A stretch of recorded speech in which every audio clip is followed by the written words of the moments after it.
Hey, hey, hey, hey, hey, hey, hey. Where'd my music go? I say you can stop. Go. What is going on? Happy Sunday, everybody. Good afternoon. Maybe good evening, depending on what part of the world you're at. Maybe even good morning. So yeah, we're back with part 2 because this thing was so huge, I couldn't finish it the first night. So I'm back. We're gonna immediately just focus on this, the rest of the Unearthed Arcana playtest packet Player's Handbook 6. We're going to be doing this. Originally, I wanted to also cover some Pathfinder content, but I'm going to move that to Wednesday to give it its own due and give it its own display. I don't want to be cutting time in between trying to do both things. I want to give the Pathfinder expanded beginner's box its own time to shine. So I'm moving that to Wednesday. Tuesday on 4th of July, I'm not doing anything. So I will be back live playing Final Fantasy 16 because I regret making that a stream-only game because that game is cracked. That game is good. And I've been wanting to play it again and then haven't touched it since the last time we streamed it. So, yeah. So last time we left off, we got through the monk. And I was pretty mid on it. So the monk has a lot of potential. But it needs more work to really figure out what it wants to do. So it's obviously, we just to kind of recap, because that was kind of like the big thing we were looking at last week. All the other classes were kind of like, okay, yeah, we see the direction we're generally liking. Didn't really look too much in the subclass, but when we came to the monk, we're like, okay, we're finally getting our karate boy updates for this game. Let's see what their first pass is going to look like. Yeah, Final Fantasy 16, dude. It's good. It's not a traditional Final Fantasy, but it has the elements of the game, but of the series. But it's definitely its own. I highly recommend it. It is a really solid game. And I only got past like the tutorial or the intro area, and then a little bit after that. So anyway, so yeah, so when we're looking at the monk, we see that they're trying to go for this martial controller angle, especially with the way the changes to unarmed strikes are going, how they did nerf stunning strike, which we all knew it was coming. Yet they were also removing the Asian mysticism issue that was in the class that some people in the last chat weren't okay with, and a lot of others that have been advocating to remove that from the class are happy to see gone. But at the same time, we're seeing that they're not pushing far enough in making the monk narratively distinct and supported with mechanics to actually accomplish their goal of not making it Asian the class, to the point where, since it doesn't have it's hit this weird flux of narrative identity, and it still actually plays with some of the issues.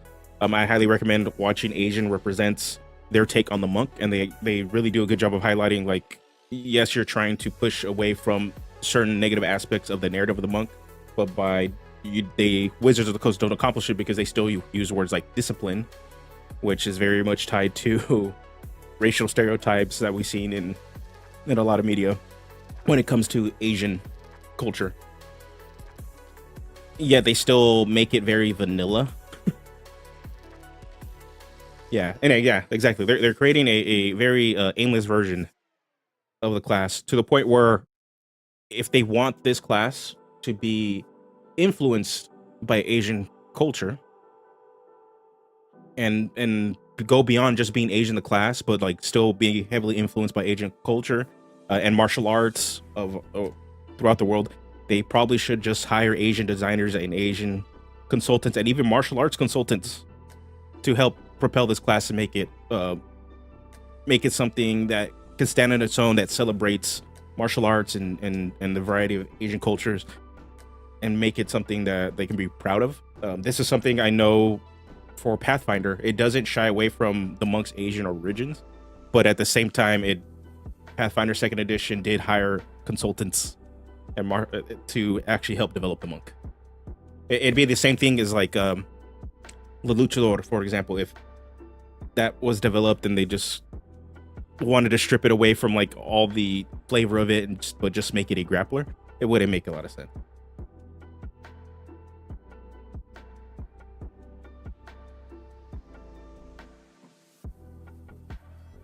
Yeah, I just don't think this monk is going to have room to shine with Crawford as the lead designer. J. Craw has this huge bias against additional classes. Imagine a monk with the fighter's battle master abilities. I like this version of monk, feels more useful, so they're trying to cram any brawler into the monk. It just won't work. Yeah, it is very, very, yeah, the monk right now is a mixed bag. I think I'm hopeful that they are trying to give the monk a mechanical role in the game, right? Like Taryn, you and I have talked about this. The monk is a single combat controller martial, and as long as unarmed strikes are well defined in how dexterity is going to work with this, and they provide some clarity, that change to unarmed strikes helps them fulfill that role a lot stronger. So yeah, but at the same time, the narrative issues to try to support the fantasy, but it is falling flat. So, and that's been a general consensus about the narrative issues regarding this is falling flat because it's not being supported by the mechanics for it. So everything I've seen online is generally pointing to this. So second time around, I think the monk is going to shape up even more. Yeah, you would think it does. I would hope so. I would hope so. Oh man.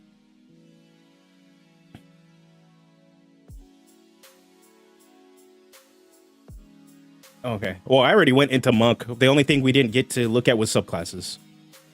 And I tried looking for unarmed strikes because last time we checked, right, it was grapple and shove are in there. So did they?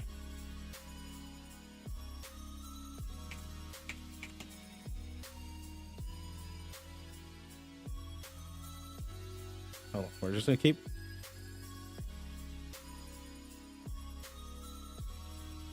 It's different.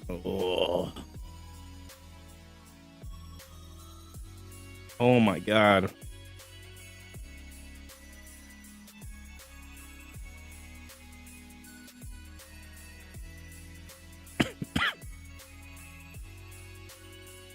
Jesus Christ. Well, yeah, if they can't do that. Okay. So, is it in this one or is it in the last packet? I don't think this. Oh, here it is. Here it is. Unarmed strike. That's why. An unarmed strike is a melee attack that involves you using your body to damage, grapple, or shove a target within 5 feet of you. Okay. You make an attack roll against the target. Your bonus to hit equals your strength modifier. Okay. So in this case, strength would replace this, or dexterity would replace this in regards to the monk.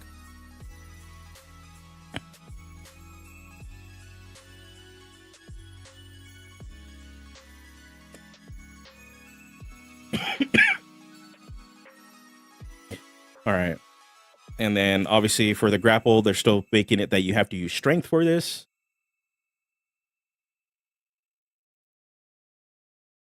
And then same thing for shove. They need to use strength. Jesus, man. Just make it. Just make it that the monk can use dex for this. They use dex. It'd be so sick. But then again, it nerfs dancer bard. What ends up being like much scarier in playing that role that the monk is meant to play, because not only would the dancer bard be able to do all this, they have spellcasting on top of that, right? Making it like the ultimate martial controller. Chat is covered up with UA. Okay, we're gonna move chat. Where can we move chat? Where can we move chat?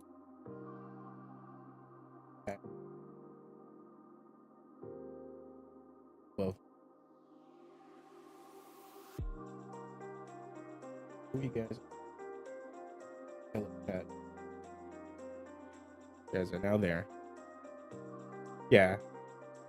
Yeah. Because yeah, if I'm not going to get too hung up with this. We're going to start looking at the subclasses so we can get through the rest of these things. But yeah, last little bit, like with the bard, the dancer bard, if grapples and shoves worked like how we wanted to do, it makes it scarier and stronger than the monk, because they get to do all the monk grapple martial support stuff in addition to like having full spell casting that also allows them to support and also crowd control, making it super scary. So yeah, like, definitely one of these things. Like I haven't been writing or like really responding back to the playtest surveys, but this one I definitely am gonna jump back into it because I want to feel good about playing the monk. Like it's a class that is dear to me. It is something growing up and doing martial arts from the age of 4 till I was 15, 16. It's always when it comes to games, video games, everything, it's a character that can do that stuff I always gravitate to. So yeah. So let's look at these subclasses now, though, because we didn't get a chance to look at them. They are calling them warrior of, right? Come on, monk. Okay, we're at ranger. And then okay, and then we got paladin. Chat monk here.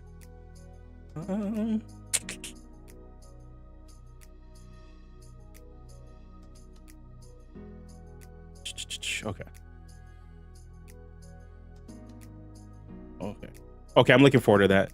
I'm really looking forward to see what they do with elements monk, because that's I think that's the big one. Everybody's like, please let us like make it good, right?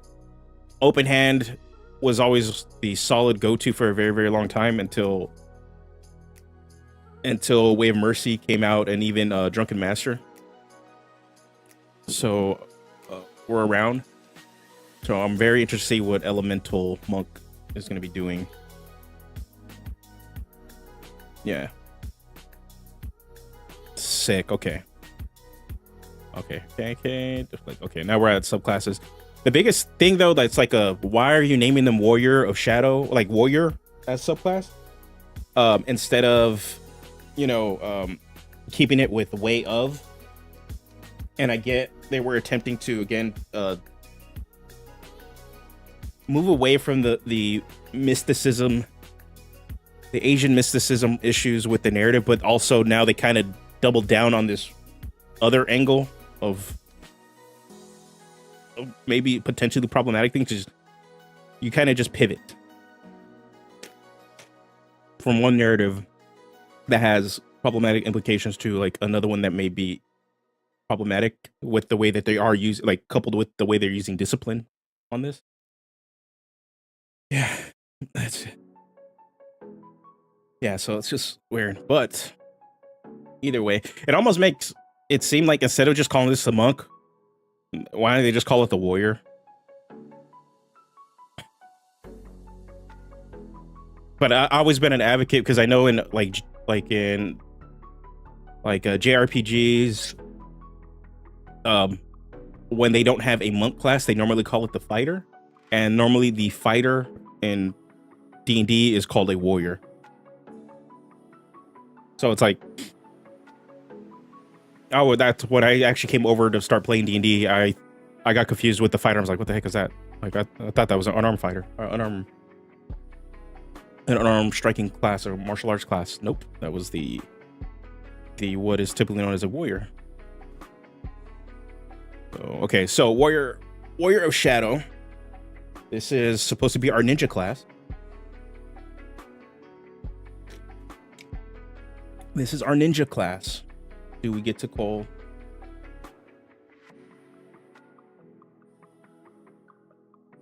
Discipline, focus, way, dedication, will. Yeah, focus is probably the one everybody's like leaning towards, because it's just very neutral. It makes a lot of sense.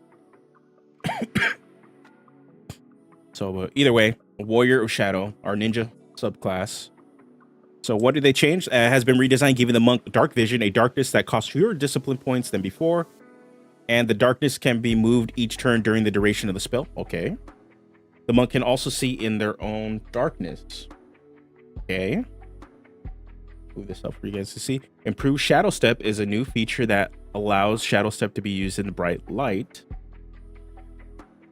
Okay, and it has been moved to 17th level, or Cloak of Shadows has been moved to 17th level and redesigned to empower the monk while in dim light or dark.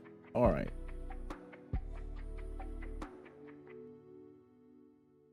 All right, so we got Shadow Arts. Through your rigorous training, you have learned to draw on the power of the Shadowfell, gaining the following benefits. You can spend 1 discipline point to cast the darkness spell without any spell components. You can see within the spell's area when you cast it with this feature. While the spell persists, you can move it. You can move its area of darkness to a space within 60 feet of you at the start of your turns. That's actually, yeah. The fact that this monk couldn't see in the dark or darkness was just hilarious. Yeah, and that's why there were so many multi-class builds, right? That multi-class monk, specifically shadow monk with warlock, so they can get devil sight. So what I'm seeing, like with this, the darkness one, and allowing you to see through it, they're kind of solving the multi-class issue, but also this reminds me of what they were doing with the Strixhaven subclass, that one that was inspired by the white and black mana subclass or college from the setting, where they started playing with like spells and just adding additional tweaks for class features or subclass features. And this is kind of more along the same lines, like, okay, like they're continuing to toy with this design. Being able to move darkness at this point, and just like, yeah, like if I don't have shadow, I'm going to create an area of shadow, and then I'm going to kick your ass in this area of shadow. Cinematically, it reminds me of Akuma's special from Street Fighter, where he just turns the screen black and you just hear ooh, ooh, ooh, ooh, ooh, and then the kanji shows up and then the enemy's on the floor. That's what this spell reminds me of. Yeah, this is super, super, super strong.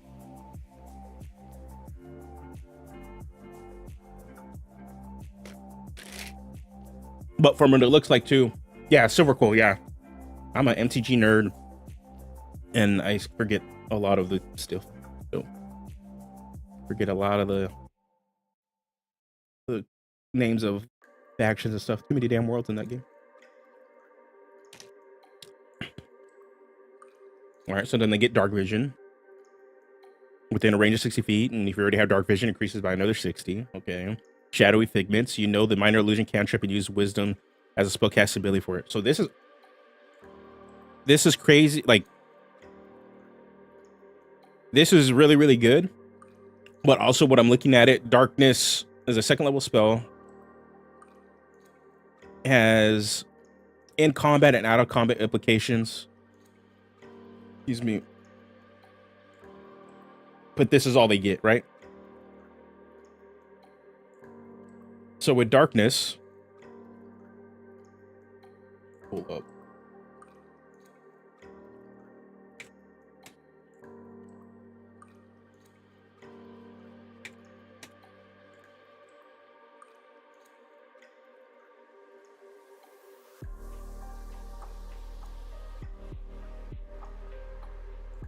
Creatures are pretty much blinded, right? That's really what it's gonna get. All creatures are gonna be blinded, so meaning when you're blinded, you're gonna be giving yourself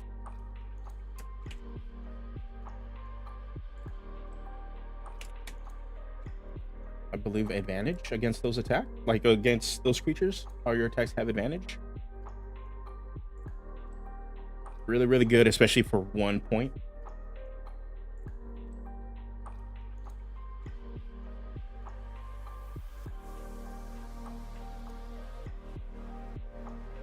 Yeah, so in terms of combat, your creatures can't see you, so they're pretty much blinded. So they have disadvantage on attacks against you, and you have advantage on attacks against them. In addition, you can always move this. Out of combat, obviously, if you're sneaking around and stuff, this is even more efficient. Like, this is just really, really good because you can just constantly move this thing of shadow with you, at least for a little bit, or just create a blanket area of shadow with also minor illusion. So your big combat buff that I'm like looking at, you're giving yourself advantage.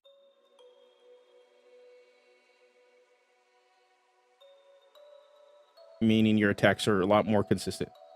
Yeah, it also shuts down like 90% of the offensive spells. Yeah, it's good. But also the way I'm looking at it too, compared to say something like how we see how Open Hand Monk operates now, right? Or whenever they're using flurry blows to kind of manipulate the battlefield, or even like Way of Mercy Monk where they can heal and do more necrotic damage, etc. That kind of stuff. They get. It's not that this is not like the way I'm kind of looking at it. It seems like those get to do a lot more because they just put a lot more on them. And this is all you're going to be doing. But even though all you're going to be doing is blanket shadowing, pretty much turning on the lights in the room, it's good. Yeah. Like, I'm not sure if I would want them to turn this down. And I can only see them turning this down if they buff the core class a little bit more.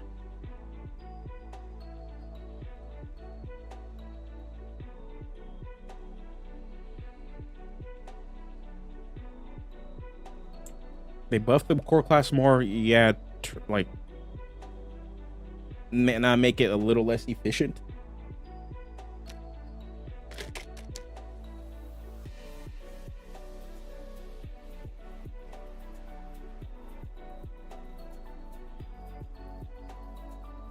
Yeah, that's what I'm thinking. Like, if the movement is probably not needed, or something that can be given to like later, as an upgrade. Like later on, okay, well, you can also move later on. You can also move your darkness. You've learned how to manipulate shadow.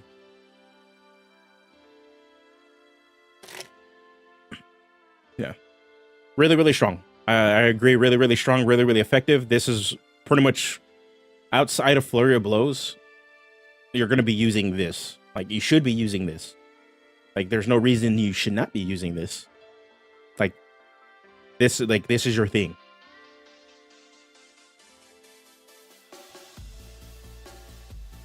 Like, it is really, really cool, really, really effective. I actually would have liked if they would have somehow added, not just giving you like darkness or something that also played with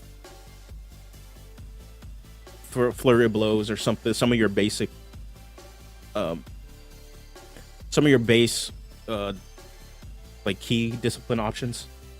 A little bit, because what we've seen also too is like, since a lot of monk subclasses always fell off because they didn't play with like the core chassis of the monk really well, or didn't utilize it, there felt like there's a disconnect.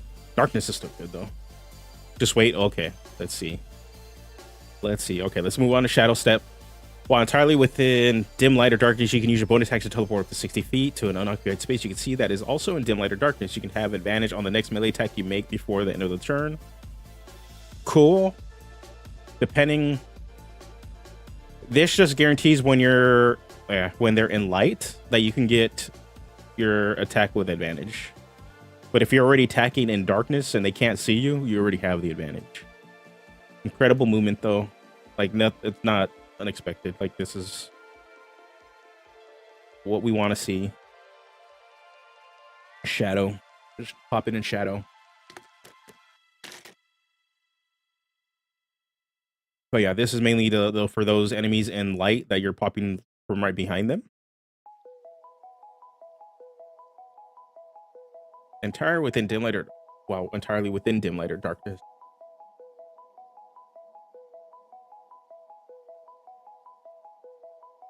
Okay. It's like, yeah, it's what it's supposed to be doing. I kind of wish maybe that's what improved Shadow Step will be doing, but let me see. Let's read improved Shadow Step. What I'm thinking too would be pretty cool if you just teleport out of their shadow so you can attack them. You can draw, so improve Shadow Step. You can draw on your connection to the shadow, power your teleportation. When you use your Shadow Step, you can spend 1 discipline point to remove the requirement that you must start and end in dim light. Darkness for the use of the feature. As part of this bonus action, you can make an unarmed strike immediately after the teleportation. Okay, so you just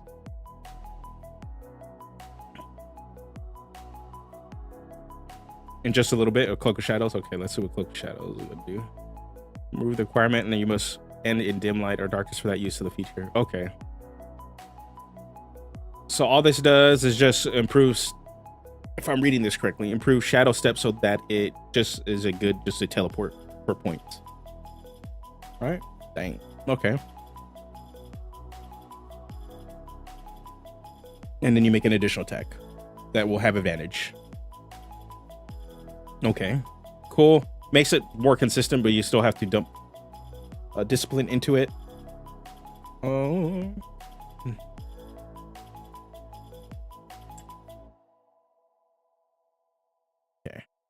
Okay. Let me see. Cloak of Shadows now. I'm like general. I'm like actually really liking. I normally overlook the Shadow Monk because it's just like, yeah, it's mainly because the hit to not being able to see within your own darkness, so you don't get advantage of this. And now that I'm like, we're just seeing this really snowball effect of you're gonna be blanketing, teleporting, being highly mobile, getting around everybody just to kick their ass. I now like this is like an exciting subclass for me. I'm like, oh, this is sick.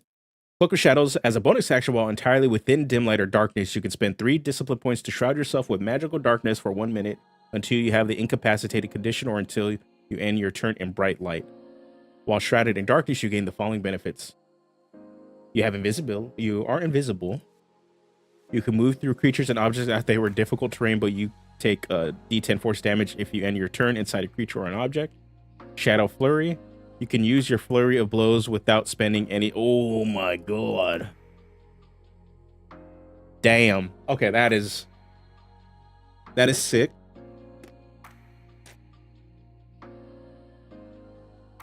That is sick right there. That is. Yeah, they lose pass without trace, right? But still, this is a very we're snowballing into. Like this for me is like, okay, I don't have to pay anything to Okuma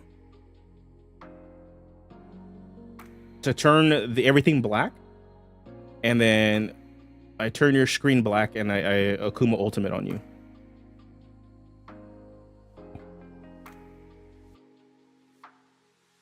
Okay, I like this subclass. Yeah, and that's why. Pass without trace is like there's no point in using darkness with it. Like especially if you're kind of doing the same thing where you're stealthing around. I'm kind of hoping they do. My DM hates the spell because it's just like a flat +10 to stealth checks.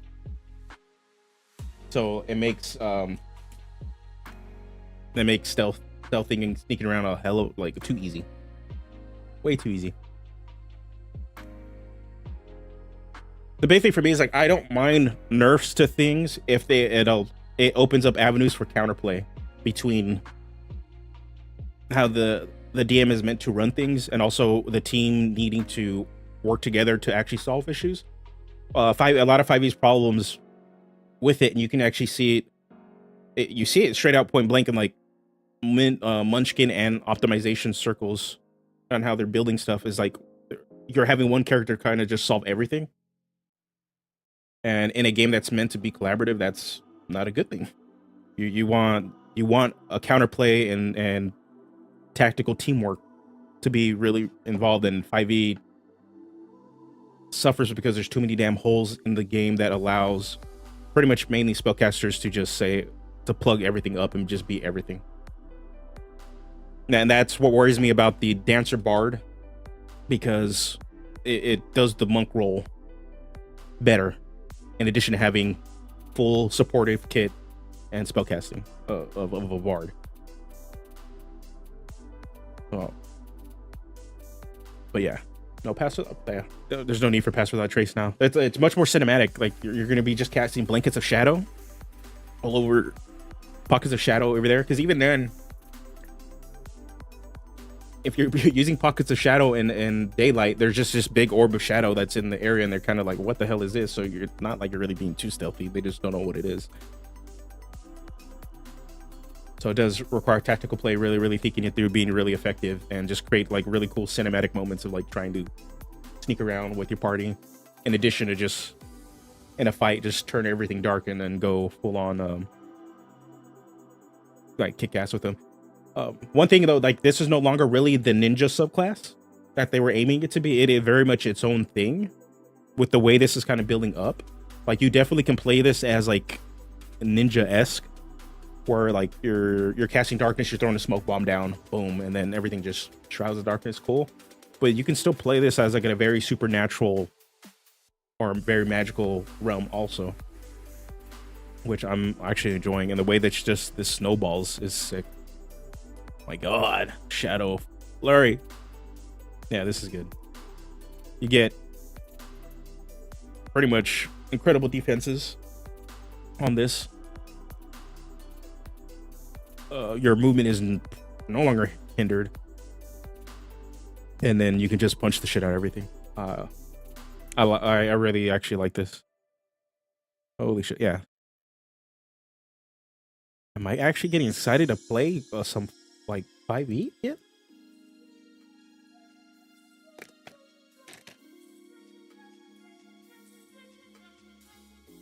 Like my peer group hasn't really been playing, like we haven't played 5e at all, and we talked about it a little bit last night in our Pathfinder game, that if we do play 5e again before the update comes out, that I suggested we just play all third-party stuff, and if they want to play a core class, just play a third-party subclass, right? Or if they want to play a class, like play a third-party class instead. So we're talking about it because we have no plans to yet, but we really are enjoying Pathfinder, and I'm pitching Cypher System to them too. But I'm starting to see some kinks in playing Pathfinder a bit that I'm just like, I don't really, there's certain things I don't like out of it. So yeah, I agree with you. Yeah, darkness probably just does need to be movable, or if they want to make it movable, making an upgrade later, or invest maybe some resources to do that later on or something. But for me, it also really depends on like how much the core monk is going to get buffed. If they should buff it a little bit more and like change certain things, and then just remove the movement. Yeah, that capstone's sick. All right, Warrior of the Elements is probably the big one. Everybody had the main complaint. All right, the Way of the Elements monk was wizards wanting to make Avatar: The Last Airbender in some way. Obviously, it was very heavily inspired by this, allowing you to use your key points to cast elemental spells.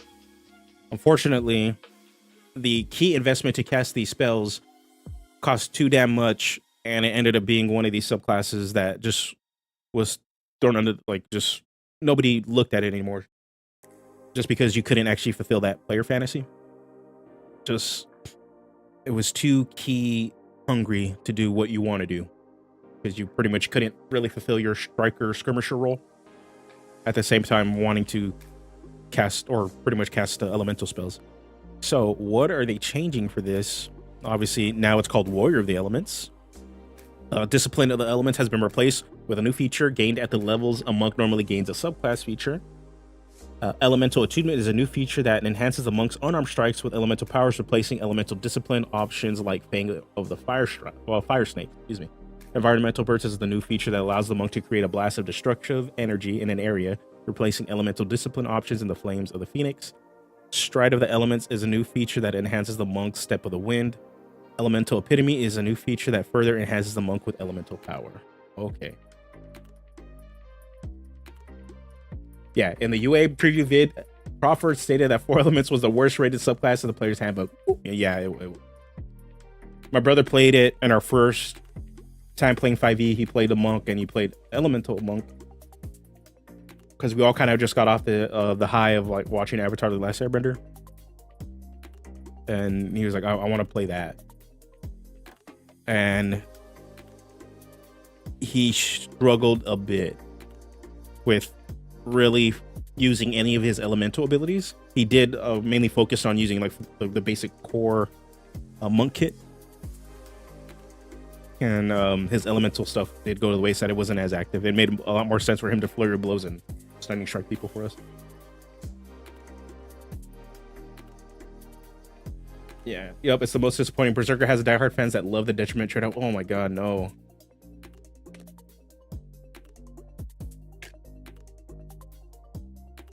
No, I didn't like. Nope. We did a small play test with some of the newer classes. My brother played the barbarian with the obviously with the berserker, and it was so much cooler. It was so much cooler. All right, so what is elemental attunement? You have attuned yourself with the elemental forces of the multiverse. You know the elementalism cantrip. In addition, at the start of your turn, you can spend 1 discipline point to imbue yourself with elemental energy.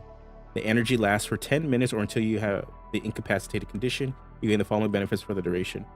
Before this, I just want to say I'm thankful that they are starting to use like coded like gaming language. It had like 5e has been super frustrating, especially in writing it. That since they use natural language, it had to be written in a way that you had to let them know it was a game mechanic, but also still write it in a natural way, and having them just write it as a game mechanic. Oh my god, I just want to say thank you for doing this. You have another game that you guys work on called Magic the Gathering that this is all they do. I'm very familiar with this.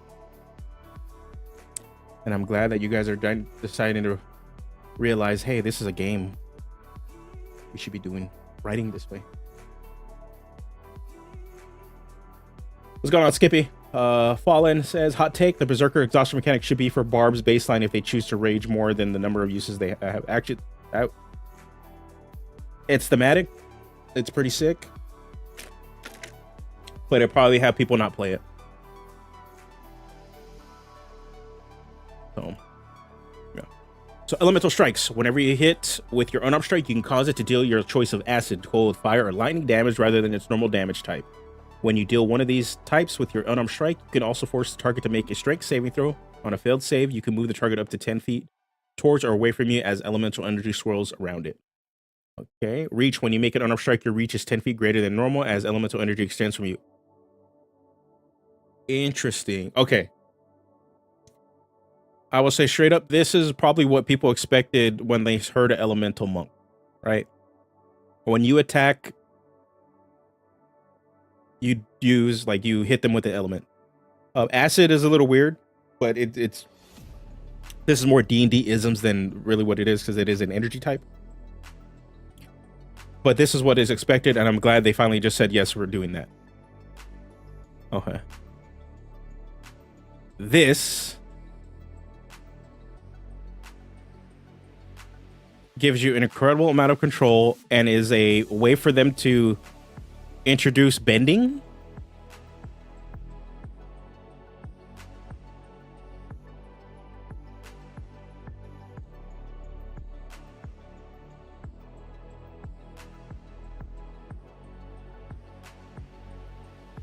When you deal one of these types of counter strike, you can force the target to make a strength saving throw. On a failed save, you can move the target up to 10 feet toward or away from you as elemental energy swirls around it. Isn't that just the actual self-move tool? Yeah. It's giving... Narratively, I know what they're trying to do. They're trying to have a way for you to show that you're bending, right? I'm trying to do that. I don't think this works as a blanket way to do it because fire isn't going to push people away or pull them forward. Earth bending can sort of do that, and water bending can do that. Acid bending, you're not pulling or pushing. Everybody's going to run the hell away from you. Yeah. So, mechanically, I like the ability to manipulate and move people around. Narratively, I don't think this works well with the damage types. of the elemental strikes. It is a very blanket fix to this, but also it's like I said, like, yeah, you pointed out, Taryn, like, we need the change to grapple and shove.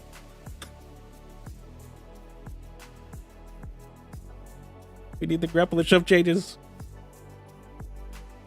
We just make grapple and shove for them being able to use decks would be sick.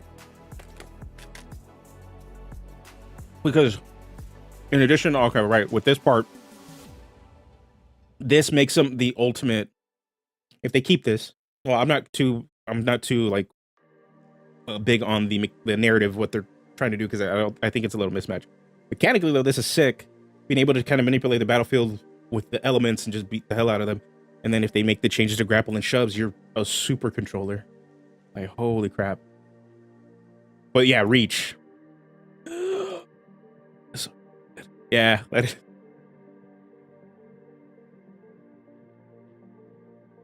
This. Okay. I can just imagine Elemental Bugbear Monk having 15-foot reach, like an additional 15-foot reach on their attacks. Yeah, you never need to disengage if you're never in range. That is another thing too.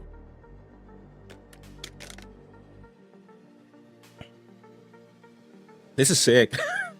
Like, mechanically, it's super good. I am hung up on the little bit of narrative.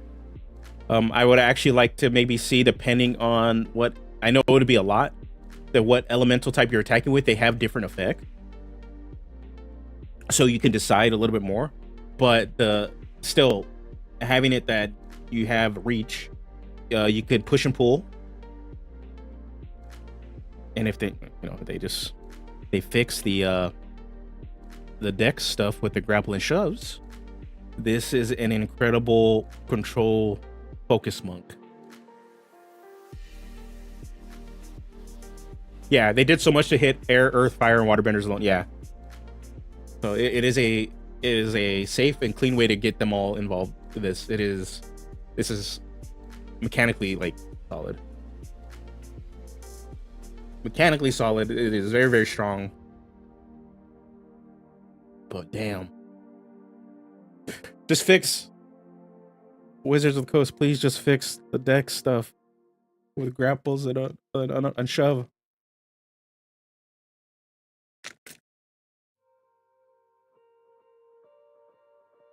Just please fix. This is me. Oh my god, man! I might just dethrone my brother as the monk main in my group if the monk subclasses are looking like this. Oh, I think this is absolutely fine at differentiation. This is how you play Avatar, yeah. Elemental Burst. As a magic action, you can spend 2 discipline points to cause environmental energy to burst into a 20-foot radius sphere centered on a point within 120 feet of yourself. Choose damage type. Each creature in the sphere must make a dexterity saving throw. On a failed save, a creature takes damage of the chosen type equal to 3 rolls of your martial arts die. On a successful save, a creature takes half as much damage. Before or after you take this action, you can make 1 unarmed strike as a bonus action. Oh my god. Your elemental spirit bombing?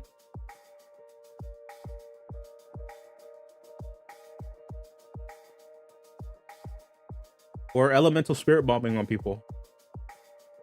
They pretty much gave you a 12-foot radius sphere centered on a point within 100. They gave you fireball, a fireball-esque effect with different elements. And magic action, yeah. Magic action is their way of coding a spell casting now. Or spell-like effects.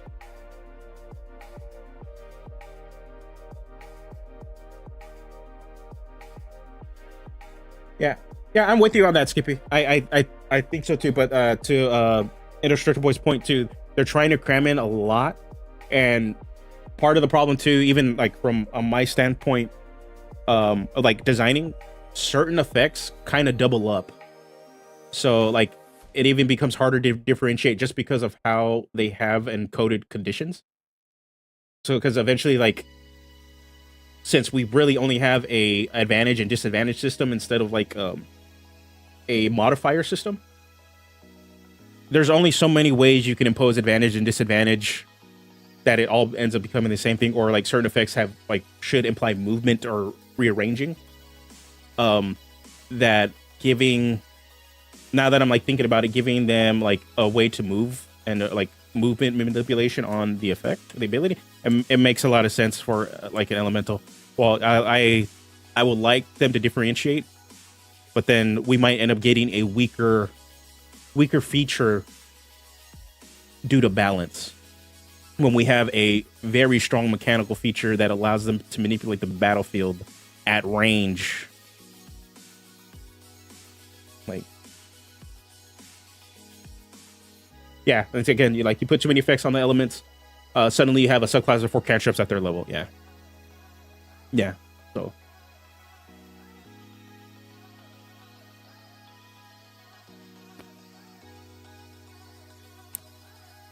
don't see this as a replacement.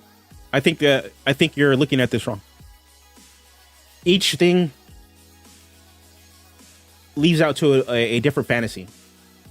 The Dragon Monk wants you to be up close and fight. This is very much a midline controller. Again, playing and double downing on the monk's intended role of being a martial battlefield manipulator. That this is what they're aiming and moving the monk to. It is a good, I agree and love that they're moving this, because there's nobody really does this in 5e. Monk was closest one currently, but nobody really does it well or does it at all. So yeah, acid, I think it's weird, but it's also a D&D-ism. Acid's considered an element. I want to see acid elementals now though. So yeah, but yeah, you can do either with backwards compatibility. Yep, and that's another thing too. You can do both.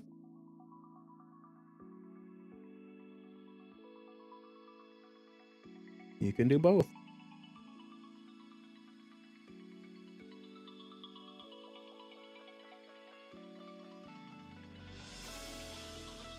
So yeah, you get fireball, elemental burst. You get a range damage option that solves another issue with the monk of not having access to range or a weakness. This subclass kind of plugs that up, and you can just nuke people.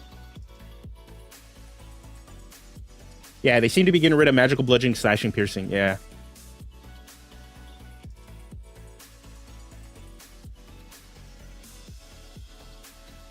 Yeah, and I'm wondering that by removing the magical bludgeoning, slashing, piercing, they're trying to buff up and make damage types more important, since that is something that's very bland currently. Let me throw a rock, damn it. Acid, cold, fire, or lightning. Oh, that is true. There is no bludgeoning on this thing. Oh god. Oh, okay. So I'm wondering if they are trying in a weird way attempting to make damage types a more viable thing and people to be more concerned about, since they are removing the magical bludgeoning, piercing, and slashing. Yeah. Which is cool. That is one thing I was like really I never liked with how 5e currently handles damage types, was that they never really mattered, and it seems like monsters had were more resistant to a bunch of types instead of having a player able to exploit a weakness. A lot of them have more resistances than actually being weak to types.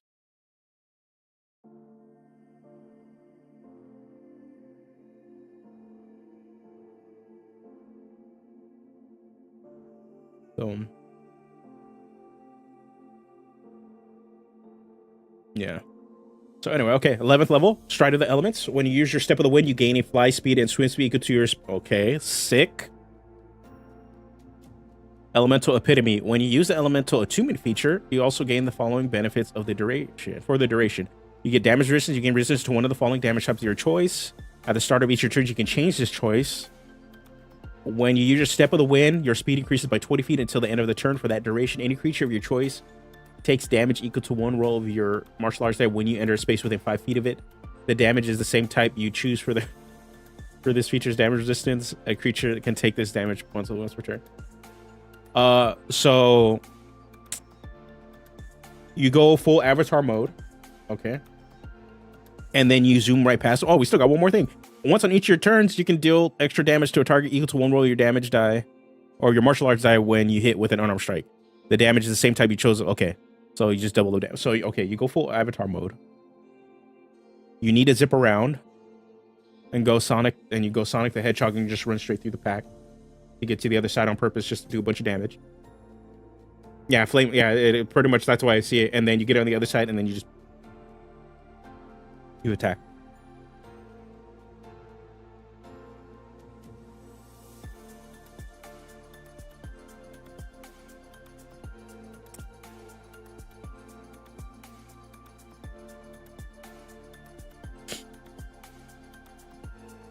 I will say I'm more excited. I feel like we're 2 for 3 for monk subclasses. I'm gonna be honest, guys. These are exciting. Like I'm actually excited about these. Last time I felt this way about this, like in general for 1D&D, whatever this is, was the first revision of the Ranger, because the Ranger actually looked fun to play. Shadow is sick. Elemental actually looks like it's allowing you to play Avatar to some extent, while still allowing you to mess with the narrative to play any sort of Elemental Monk,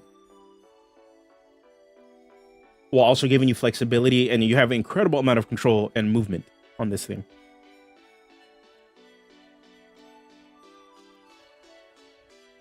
And Mercy is supposedly the 4th subclass that will be in the new PHB. Okay, that is pretty sick. Mercy is a fan favorite, so I'm interested in seeing how they convert it. Don't get your hopes up for Open Palm though. Open Palm was always the solid like go-to monk subclass staple. Like if you didn't know how to like what to do to play with a monk, Palm was there. And it's always been that way.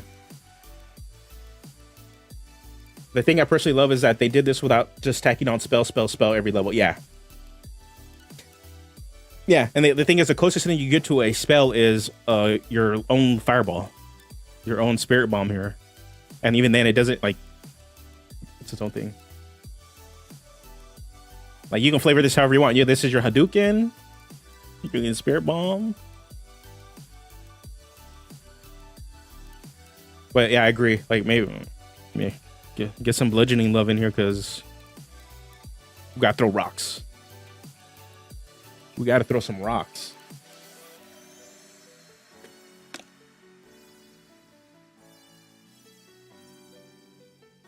Yep.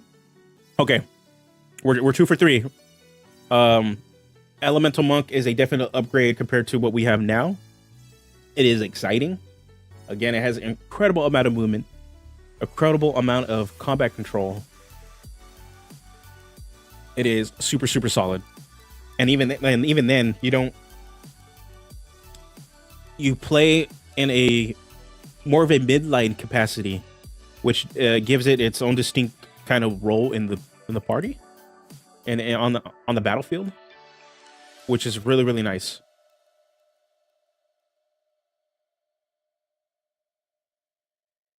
So yeah, that's it is very different. Like it really drastically changes how you play a monk. Like so far we have Warrior of the Shadow, which is very much stealth based. You're gonna blanket darkness everything, and then you go in and then you pretty much assassinate a person.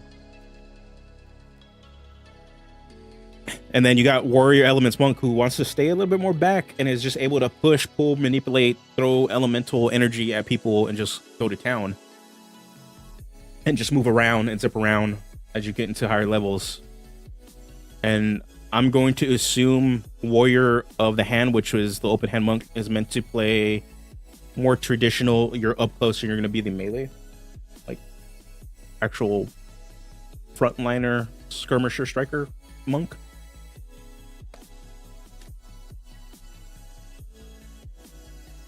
So yeah, let's see what they do with Warrior of the Hand.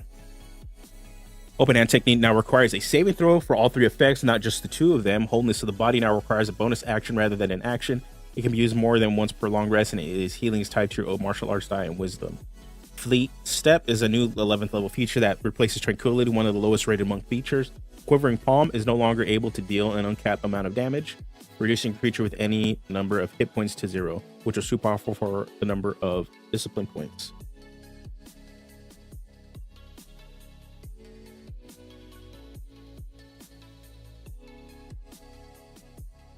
All right, sorry, my wife is texting me and she's asking me if I would wear these ugly shoes. I'm like, nope, we ain't wearing these.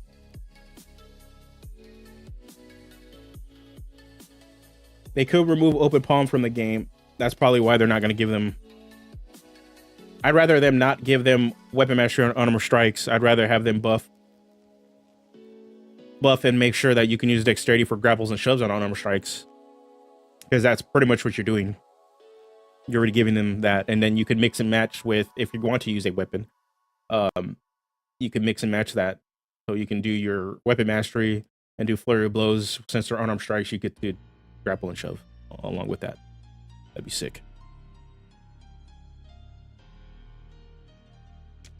That's an incredible amount of control. Being able to do a lot if they just fix that. Because if not, like, if they don't fix it, you're going to want to build Strength Monks.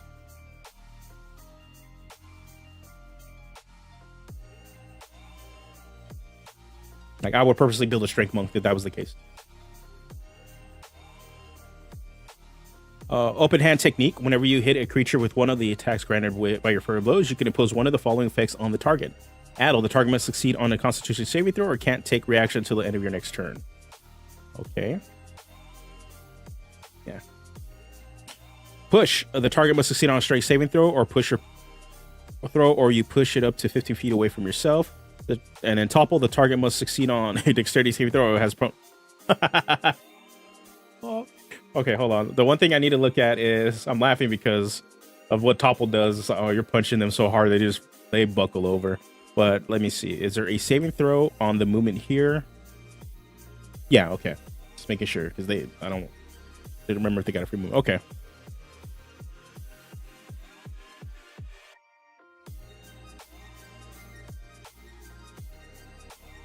So whenever you hit a creature with one of your attacks granted by your flurry of blows, you can impose one of the following effects on that target. Oh god. Okay. The target must succeed on a Constitution saving throw, or it can't take reactions until the end of your next turn. That's probably going to be your weakest one, just because Constitution saving throws are very common. Like, a lot of creatures are just good with con. Push, the target must succeed on a Strength saving throw, or you push it up to 15 feet away from yourself. Just the push in general is just solid because it does give you control. You're probably going to be doing this to get somebody away from your ally that is normally that it's pounding on them, or if you need to escape and doesn't even matter if you provoke opportunity attack or not, because you can just use the disengage. But this is another way to actually push it away. And the fact that all of these trigger on a success of flurry of blows, so you can get 2 of these effects.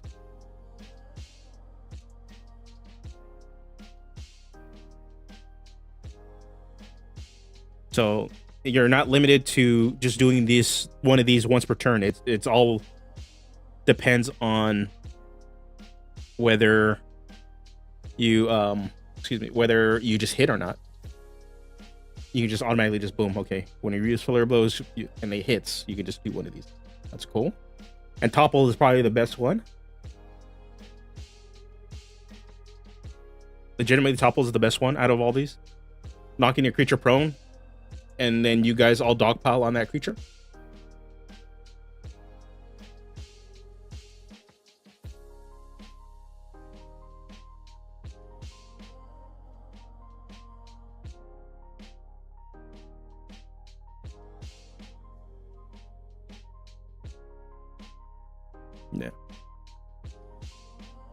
Yeah, topple's the best one. Addle is going to be weaker just because of the Constitution saving throws, but it can come in clutch. If again, I think Addle and Push kind of try to do the same thing, and what they're trying to do is preventing opportunity attacks and or other reactions. Like Addle will probably be better at fighting mages, to be honest, spellcasters, so they can't counterspell or they can't use shield, or like if your DM doesn't like you use silvery barbs and they use silvery barbs on their spellcasters to combat, that will stop all that BS. So like Addle's only going to be good against like other casters, like against casters. You're not gonna Addle a giant or any of the like bigger creatures for this. Oh wait, I didn't see Land Druid yet. Oh, I honestly I skipped Land Druid. I skipped Land Druid just because of I wanted to see what they did with Moon Druid. Yeah. So good against spellcasters. You're gonna shut down counter spells and shield effects and silvery barbs. Like this is what you're gonna be wanting to target. Push. It's okay. You have again. It's just like the Elemental Monk. You have a incredible amount of control to manipulate the battlefield. That is perfectly fine if you can pull it off. And then Topple, the target is the best one because it just allows you to snowball. I am not hating this. This is solid. And again, like it just it adds an incredible amount of control for your character. And you're not using additional resources. You're just doing exactly what you're normally going to be doing for the monk, which is using Flurry of Blows.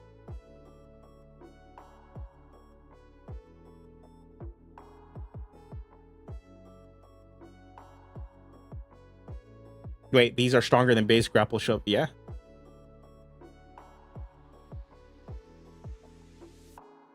These are being armor restricted by. Yeah, that isn't. Yeah, that's what I'm thinking. Like, yeah, there's no size restriction on these. These are incredible amount of control. Incredible amount of control. You're not pushing giants with this, but you can probably topple a giant. I will say that, like, giants aren't making dex saving throws unless they have legendary resistances and stuff. Like the cinematics of using topple on a giant is hilarious.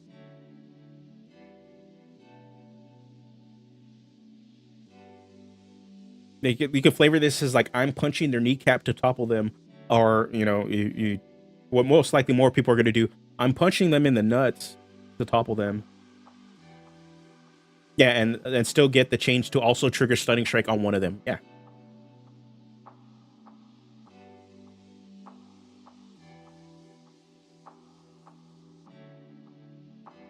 Third level monk is shoving your Terras for 30 feet. Yeah.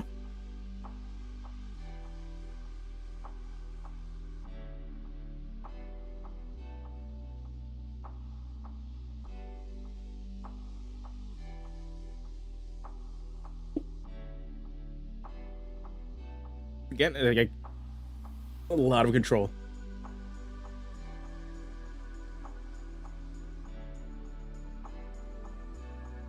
Yeah, that's why, like, you're going to be able to pull two of these off with Flurry Blows. A chance at using two. So, and again, the way Stunning Strike works too, like they stack. It's not one or the other. It's like with one turn you can use a topple or one of these and Stunning Strike with it, and then the other attack could just be one of these as long as they land, right? And that's probably where they're gonna have to maybe like look at how this works with Stunning Strike. I can see them nerfing it because of that, and if they don't, that's dumb. But it just makes this super strong. But this is definitely again doubling down on what the monk's intended role now is for the update. So, okay, let's move on to Wholeness of the Body. You gain the ability to heal yourself as a bonus action. You can spend 1 discipline point and roll your martial arts die. You regain hit points. You regain, number of hit points equal to the number rolled plus your wisdom modifier. Okay. You can use this feature number of times equal to your wisdom modifier. Regain all expended uses when you finish a long rest. Okay. Pretty much. Oh my God, Paladin. Shut up. Pretty much. What's going on, Jordan?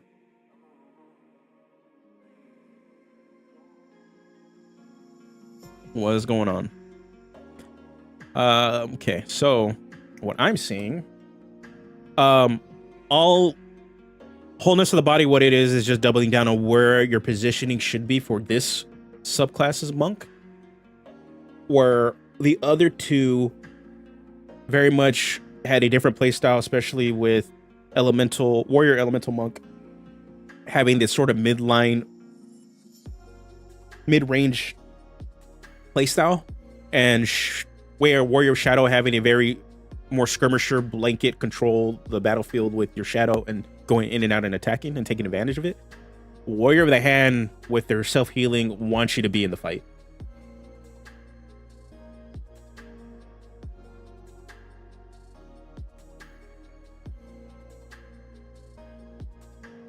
Spotting off of food and summer heat coma. Oh man, I know about that summer heat. Right now it is 106 over here. It is 106 degrees here right now. I'm not going outside today. Yesterday, it reached up to 111. So yeah. Yeah, hand is a very frontline one. It's consistent healing. It is going to keep you in the fight, and it will scale with your martial arts die. It just wants you to be in the fight, and it's fine. Like I like so far everything. They did a really good job of making every subclass support what you want to do with the monk, but also have a variety of playstyles, which is good. Dude, I wish it was 70s over here. Jesus, man. All right, 11th level fleet step. You can easily stride out of harm's way. You can use the step of the wind option of your martial arts discipline feature without spending any. Okay, yeah. Fleet step is cool. Okay, fleet step is cool. It is a good repositioning tool if you need to get out.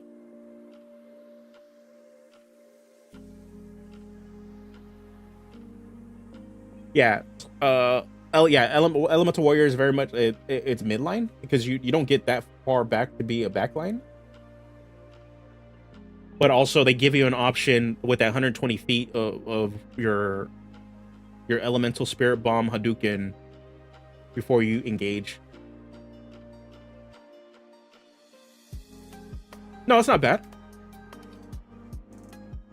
Why is it? Yeah, Fleet step is cool, but why is it not a baseline monk feature? Yeah, I agree with that. Like, Step of the Wind should not require discipline points, key points. Hopefully they change the name and it's like focus points. It should not cost any points. They just need to allow them to do it.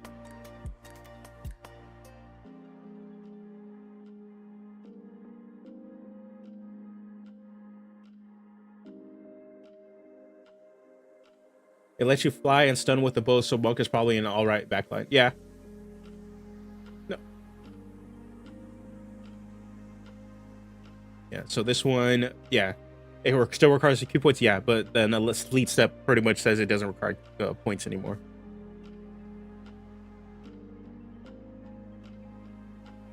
And it's useful for this because this subclass wants to be so in the middle of the fight that giving them an escape tool after they've kind of run out of self-healing is fine. Like, but yeah, this should just be a baseline monk feature. This is all, like, we've been asking for that for the longest time. If Rogue can do it for free, the monk should be able to do it too.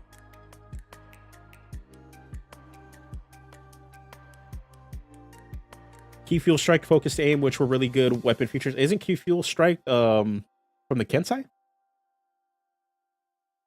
Or I might be confused. Anyway, Quivering Palm. You gain the ability to set up lethal vibrations in somebody's body. When you hit a creature with an unarmed strike, you can spend 3 discipline points to start these in perceptible vibrations, which last for a number of days equal to your monk's level. The vibrations are harmless unless you use your action to end them. To do so, the target must be on the same plane of existence when you use this action. The target must make a Constitution saving throw, taking 10d12 plus your monk level force damage on a failed save or half as much on a success. You can only have one. Oh shoot. Okay. Okay. This is just funny.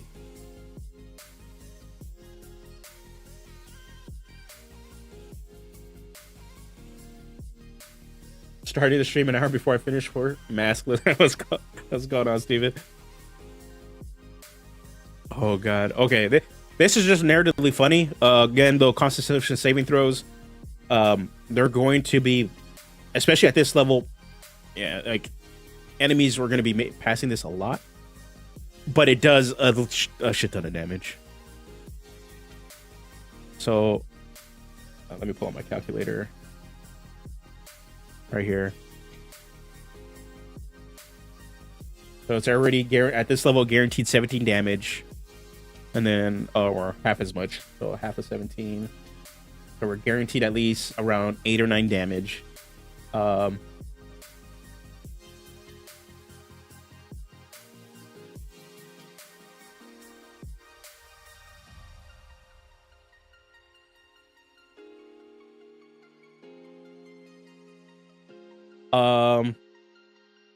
This is the magic number we're on average, the average number you'll be doing. I'll put it in the chat. Ain't mad. Nice. Nice.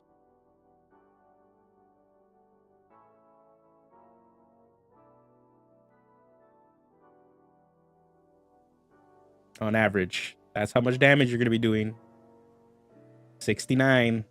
Because you guarantee they're making that content, and if they don't, then that's gonna hurt. This is just funny because it's like, okay, you're fighting them, you guys aren't winning these fight, you punch them, and then you're just like, okay, they run away, and then, you know, snap your finger, boom. Imagine you punch the enemy so hard. They're vibrating, they're on the toilet, and you're just like, this is your team is scrying. You find out they're sitting on the toilet, and you're like, yep, this is the time. We're doing this right now.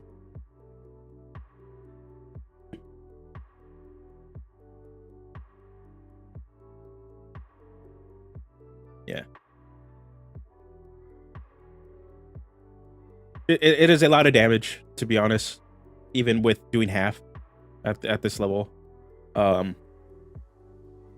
You can obviously do it immediately. The problem is, like, you're using your action to end it.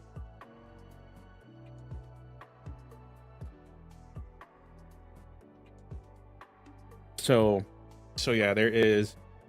That's the other thing. So it's not something you want to use immediately. It's kind of a setup that you can trigger later in the fight, especially if an enemy has movement and they're able to just kind of escape. Then you're going to use your action to pop this off. Compared to warrior compared to elemental and shadow, it's not as exciting while funny, because the others kind of really do snowball, and this one is just like, while it's an interesting move, the fact that it does take an action to end this, and while you can just kind of keep it on the creature for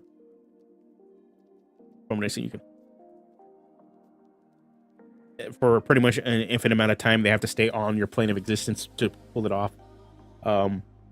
It's not something that you're going to be doing immediately, or it's something you might pull off on the next round, and maybe have more average damage than what you normally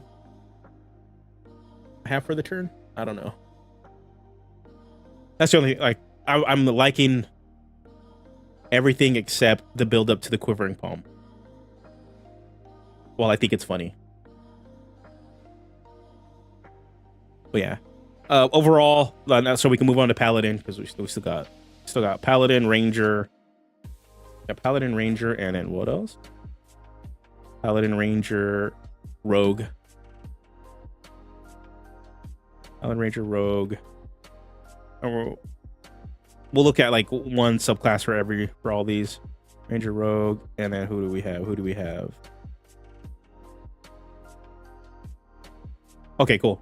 We got 3 more classes. We'll look at one class for each one. We'll vote in the chat for everyone that we have going on. Okay. So yeah, overall, finally finishing up the monk. Base class needs some work. Again, it is a step in the right direction. They distinctly are answering our request to have the monk fill a specific niche in combat and giving it to them, which is a martial controller. And it will differentiate it from all the other martial frontliner or melee classes, skirmisher classes. From it, the subclasses are doing a hell of a lot better job of addressing and giving them the tools to do it. The core class needs some work with the narrative and giving them the mechanics that support the narrative. I still think it's already been addressed that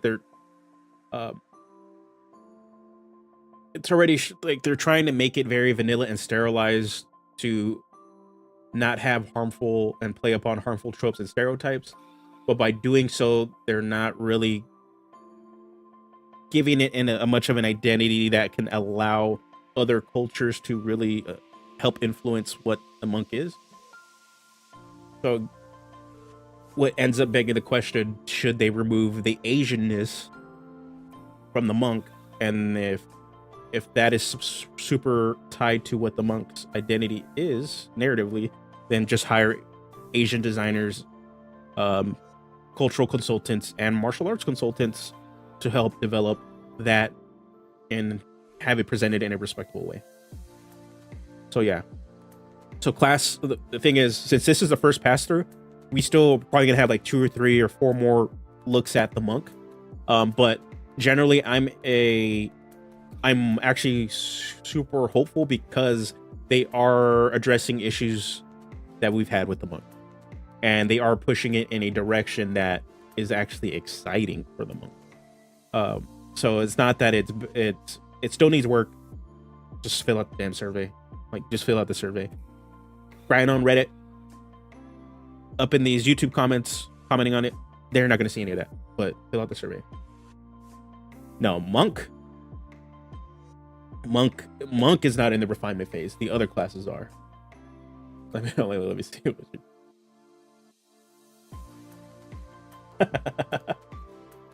Okay. I mean, what's up? Oh God.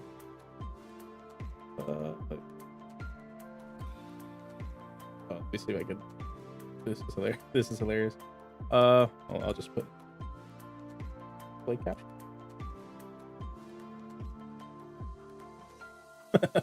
This is monk. It looks very similar to Diablo monk.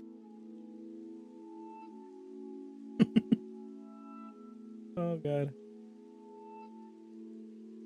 that's funny. Oh God, yeah, like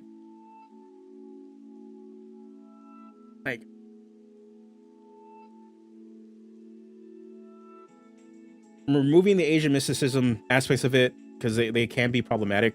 I'm okay with, but if this is meant to be the martial artist class, and they still want to include aspects of Asian culture that they can draw from this, just hire the people to help you do that.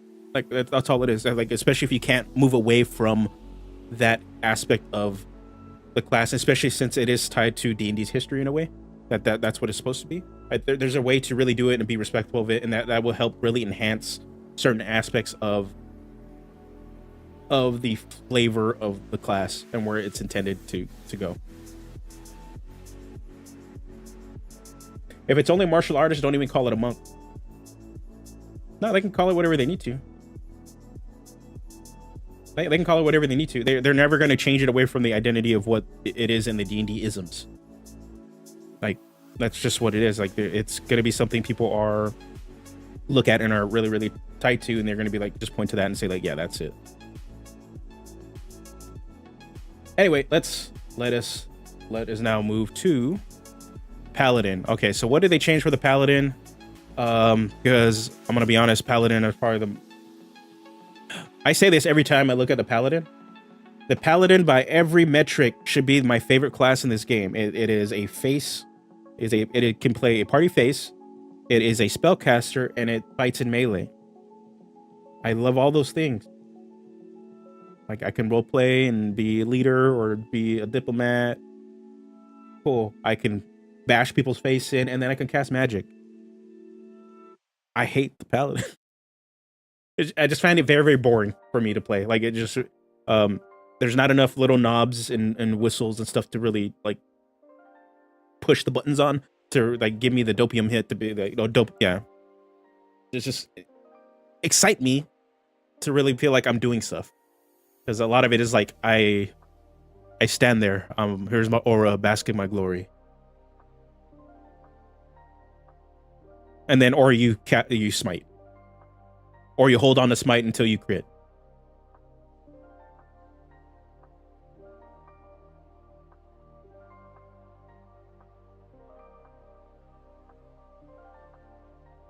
Oh yeah. So, okay. So let's see what the paladin updates are. Okay, so Lay on Hands is now a bonus action. Spellcasting has 3 noteworthy changes. 1, spell preparation no longer tied to the level of your spell slots. The paladin can change 1 prepared spell upon finishing a long rest, and cantrips are no longer included. The paladin instead gets Weapon Mastery at first level. Okay. Weapon Mastery is a new first level feature. Paladin Smite, formerly called Divine Smite, now gives you a list of paladin exclusive smite spells that you always have prepared.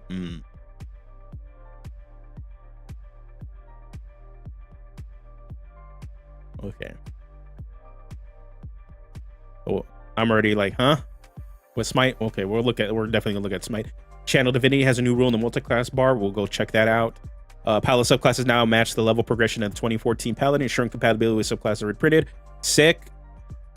I don't get why people are now upset that they reverted back the spellclass progression for majority of the classes, but backwards compatibility is a thing what people were already wanting and complaining about. That player options were not, so I'm happy to see it. Your Tasha's and Xanathar books are going to work. It's fine. Like, we want that. And then from what we've seen for classes that had their subclasses at first and second level with the conversion is not really that hard. So yeah, so it's really one of those things, like converting the first or second level features to like third level. It's not that much of work. It's just more of a narrative design having a being a bit of a fail on that. Yeah, it works to some degree.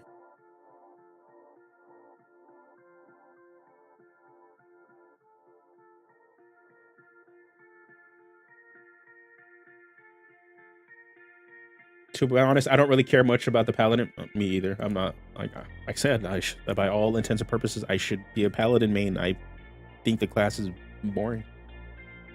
I play paladin or paladin S classes like in every like other game, but for whatever reason, it just does not click for me in D&D. Even in Pathfinder, it doesn't click. Levels now match the level progression. Aura protection has returned to 6th level, and the aura is inactive if you're incapacitated. Okay, that makes a lot of sense. Abjure Foe now does nothing on a successful save. Okay, Aura of Courage has returned to 10th level. Radiant Strikes now work with melee weapons and unarmed strikes. Okay, Restoring Touch has moved to 14th level. Okay, Divine Conduit has removed in favor of the Aura expansion, returning to 18th level. Okay. So we got a lot of revisions. Let's look at what they changed with Channel Divinity. Let me move chat really quick. Yeah, there's a murkiness with Paladin Cleric identity if it's ever a Paladin. Yeah, and I think that's kind of the problem, is because, especially now that they're kind of doubling down on giving clerics their divine order and allowing them to pick up heavy armor and martial weapon training or proficiencies, that it does lean into the War Priest Paladin role that they're playing. They're supposed to be doing. And then it does step on the toes of Paladin's like narrative. So, yeah, so let's see what Channel Divinity does. If you have one or more class with the Channel Divinity feature, classes used to the feature can be expanded only on that class's Channel Divinity option. Oh. So they're having, yeah, so the more you level into a specific class that has a Channel Divinity You only level it based on the level of the class. Okay. That is fine. Seems about right. So, for you guys check.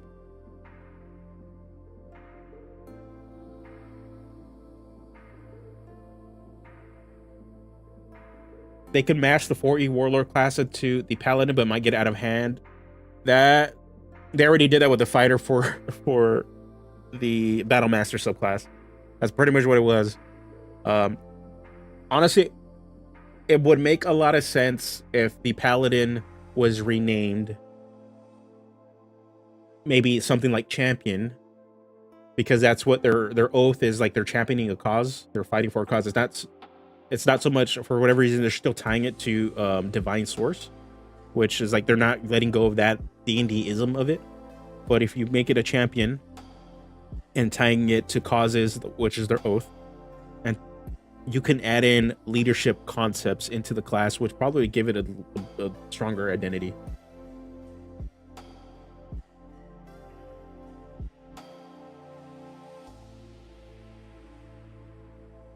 It's literally it's a divine caster because of D&D isms, because of D&D history.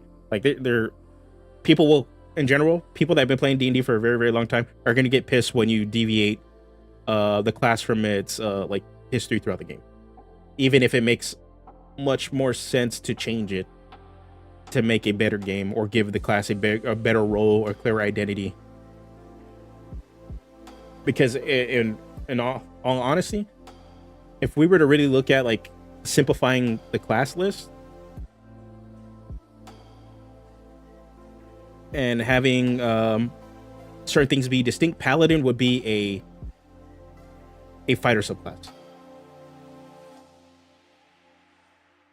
or it really is just a cleric fighter multi-class. That's pretty much what it is. But there's enough mechanics and like with the direction of the oaths and everything that it has a really good niche of being this defensive leader, support marshal. Yeah, back to fighter wizard rogue. Yeah, that's pretty much what you go. You'd go pretty much warrior mage expert. Dumb name, but warrior mage rogue. That's why you see that in a lot of video games that are like creating classes that they kind of whittle down to those three, because that's what ends up happening. Mages kind of split off into a lot of variations of arcane, divine, and primal. Yeah, that's pretty much what Dragon Age is. No, I'm not saying to simplify the class list. I'm just saying if they were to do that, it makes a lot of sense. If a class doesn't have an identity, I'm an advocate for adding more options, a more narrative identity, and more classes for 5e. I think, but Wizards is never going to do that. I highly suggest going and looking at third-party publishers, third-party designers that are doing that to add in more narrative ability and more class fantasies that allow you to play exactly what you're looking at and wanting to play. For example, Indestructible here has several classes that you can check out. I just picked up the bundle for his Dancer, the Alchemist, and the Merchant. I myself have the Luchador. Ross Slicer has several classes that you could go. The Accursed is his most popular, and that allows you to play a cursed hero and use that curse and weaponize it to do good. It is a sick class. And then Benjamin Huffman has the Pugilist, which is still a better monk, a better fighter that really plays on the idea of like street fighting. Yeah, Ross is a beast, man. Like, I honestly don't know how you guys do it and are able to develop and just like create really solid stuff so quick.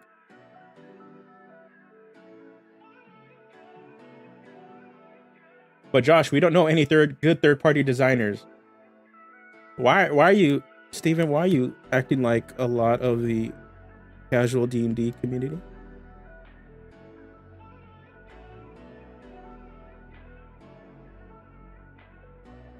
Hmm?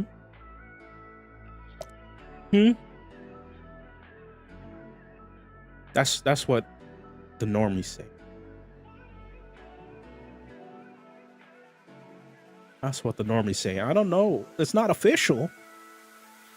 It's not official. I'm gonna use it at my table. You'd be a lot happier if you did, though. Filthy casual.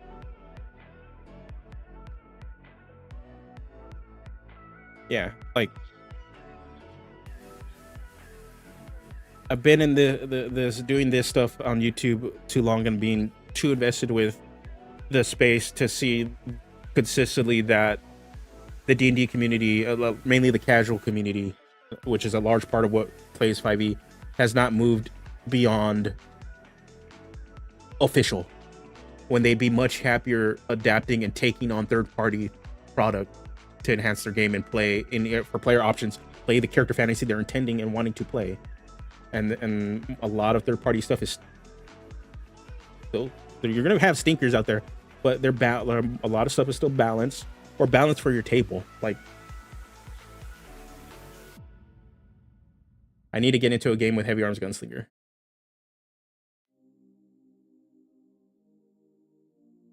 Oh yeah, I'll get to Rogue. I just want to look at Paladin really quick. Weapon mastery for Paladin. Okay, yes, I'm good. Thank you.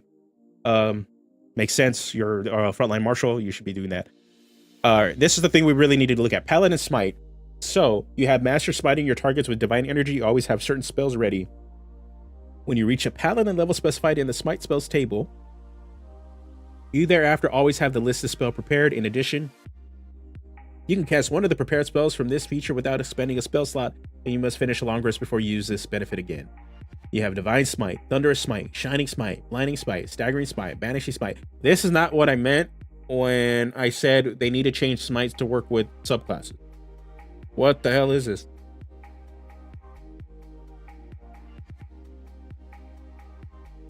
Why?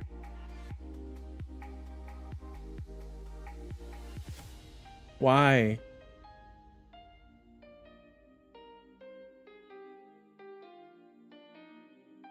Why? This doesn't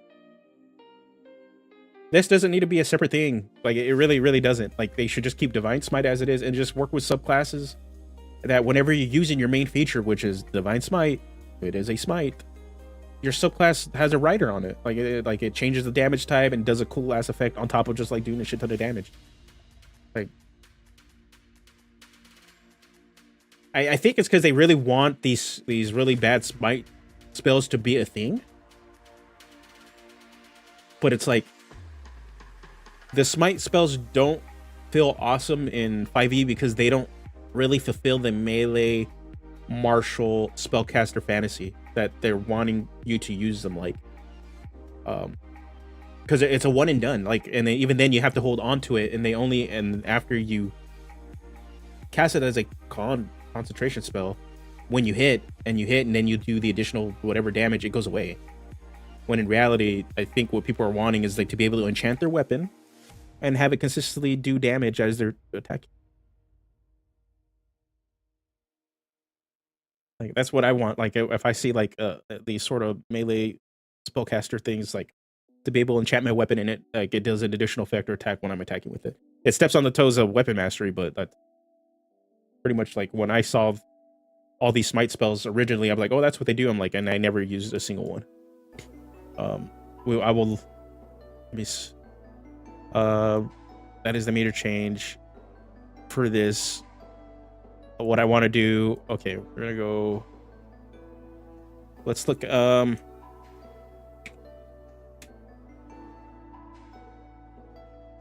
I want to do is actually just look at these smite spells really quick.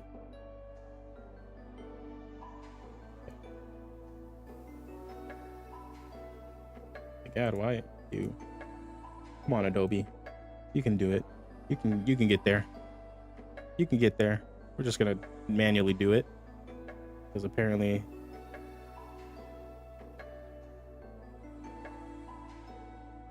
Okay, where the hell they... Okay. Let's go. Banishing Smites. Bonus action, you take your... which you take immediately after hitting a creature with melee weapon or unarmed strike. As you hit a creature when you strike erupts with divine power, the target hit by a creature takes an additional extra 5d10 force damage from the attack. If the attack reduces the target to 50 hit points or fewer, this target must succeed on a charisma saving throw. Okay, so all they're doing, okay, they're making the smite spells useful. But the timing is weird. The timing on these are a little weird.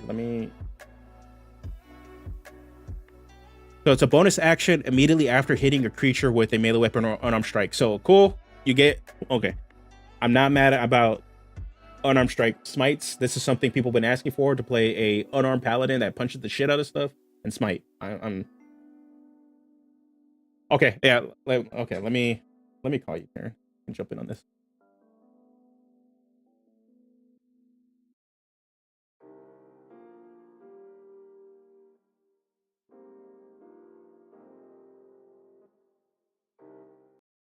Karen. Yeah, I got you. Let me see. Let me see if they can hear you. Okay, they can't though. That should. Okay, try it again. Let's see if they can hear you. How are we doing out there today? Okay. Yep. They audio is coming in. Alrighty. So, what are you thinking about the smites? Yeah. So, essentially, it's like this. The way that I see it, we know that Wizards of the Coast is playing around with concentration and what all's kind of going on with that effect. They know concentration does not have good game feel. Especially whenever it comes to frontliners with Paladin. I mean, this is something I've brought up constantly about Smite. Yeah. Am I staticky? A Am I coming? A little. A little? Yeah. Man, I'm trying to fix this. I know I've got a bitrate issue kind of going on, but how interesting. Okay.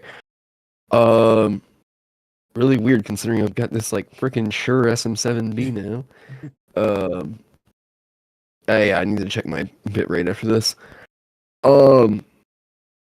Okay. So I was gonna check one thing real quick, and then I was gonna get back to it.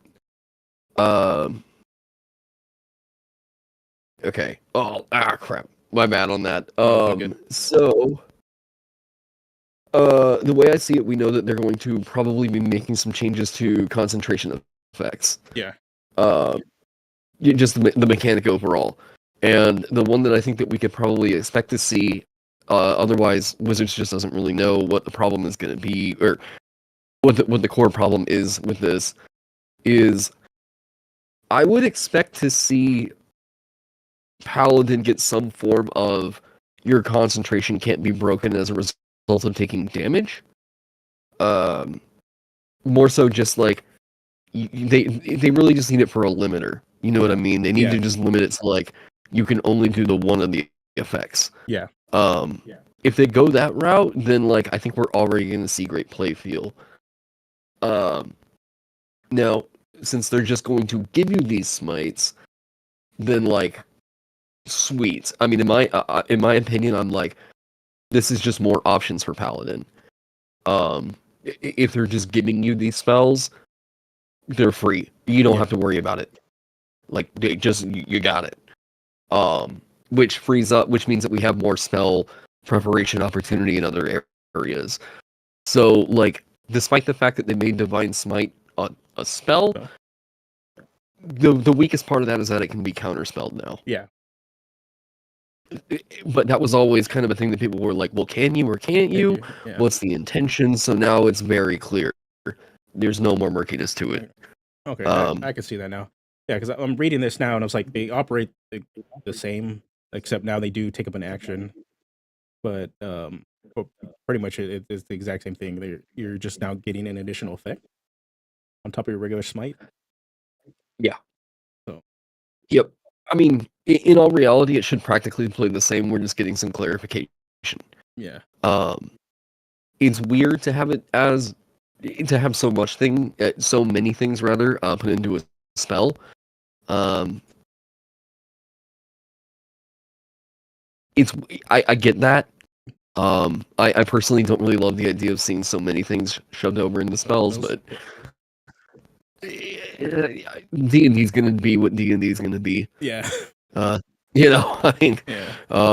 At this point, I'm pretty excited to see what they were doing with some of the other classes in here already. So, this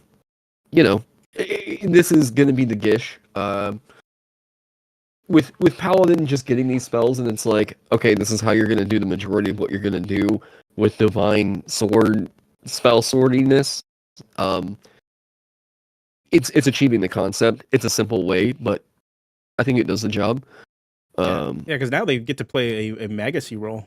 Like looking at just these smites, like that is something people have been wanting. Like it's still in a divine way, but it is, we kind of get a Magus class out of this now. This is definitely more options, not less. Yeah. The fact that they're giving half-casters additional spells that they just know and have prepared, and it's just more options. I think this is actually a pretty good move. I initially really hated the idea of the base class just being like, you always have these spells. I like it on a half-caster. I don't like it on a full caster, but it's pretty sweet on a half-caster. Yeah, but now the only thing I'm getting a little hung up on, because it's like, okay, it takes a bonus action, which you take immediately after hitting a creature with a weapon. Is like, why don't you just use reaction? That's kind of what a reaction is there. Because I would say on a frontliner, you want to have that reaction for opportunity attacks.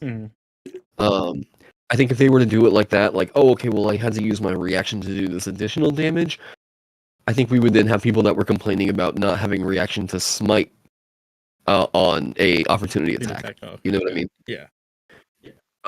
There would be a perceived loss of value in that, and honestly, I think that you would actually lose out on some value there. Yeah. Is the casting time? It's all bonus action, right? Yeah, they're all bonus actions. No, well, from regular smite, it was a free action. So yeah, so now they do tie it to your action economy, because all regular smite was just when you attack, you can decide to do the thing. Okay, so it's all follow up after you do it. You confirm with the bonus action. Okay. So yeah, they did limit it, so it is tied to a well, because I still think divine smite currently it was still once per turn, but it didn't eat up your action economy. So now they pretty much tie it to that and not have to write you can only do this once per turn. Okay. So that's why they tied it to the bonus action.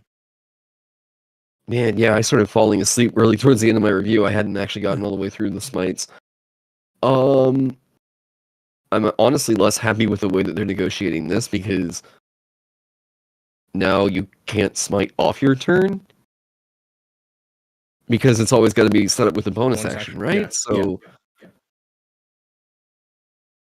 I mean, that's a choice, like, I guess. Wow, they really want that damage only once per round, huh? Yeah. It's just 2d6. Yeah, this one. Yeah, the second one is 2d6. Yeah. Well, that's a mana color. I gotta get. We're bathing the dogs right now, but yeah, I wanted to call in and just kind of like I think that the at least in concept, I think it's a decent idea. Okay, you sold me on it. I think I'm just really attached to the idea of, like, since it was a class mechanic, that these subclasses can play with it more. But essentially, they're giving me what I want out of it, just in a different way. Yeah. Well, they're actually giving you more. Yeah. Whenever you and now we can play off the idea of whenever you cast this spell, it does different things. Yeah. With the other unique smites. Ah, crap! I gotta go. But, no problem. Yeah, man. All right, I'll talk to you later. All right, later. All right, that was good old friend Indestructible Boy joining in. He's back on. Let me run to the restroom, guys, for a second. I've been pounding coffee and water here throughout this whole thing, and I need it. So give me a second, and we'll finish up with Paladin. We'll look at a subclass next. I'm pretty sold on the changes to Smite now, because now that I'm seeing it, it is what I'm wanting. Now I'm kind of just hoping subclasses eventually can get additional Smites or newer Smites or ways to play with it still, but I think we're getting that same thing just in the base class.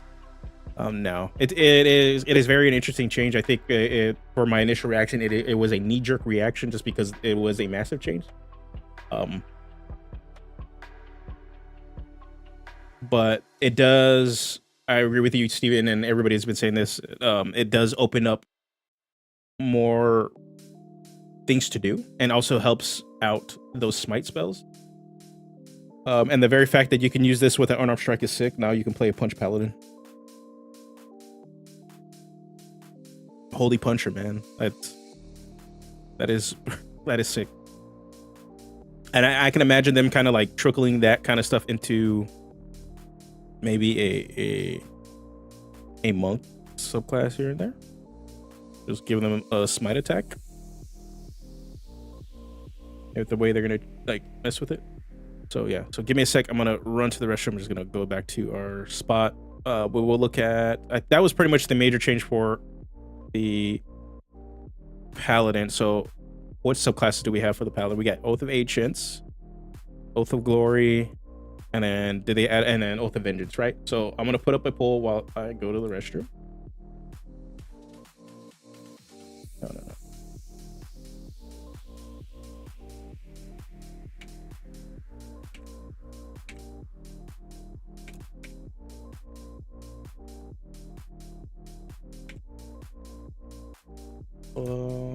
Entrance.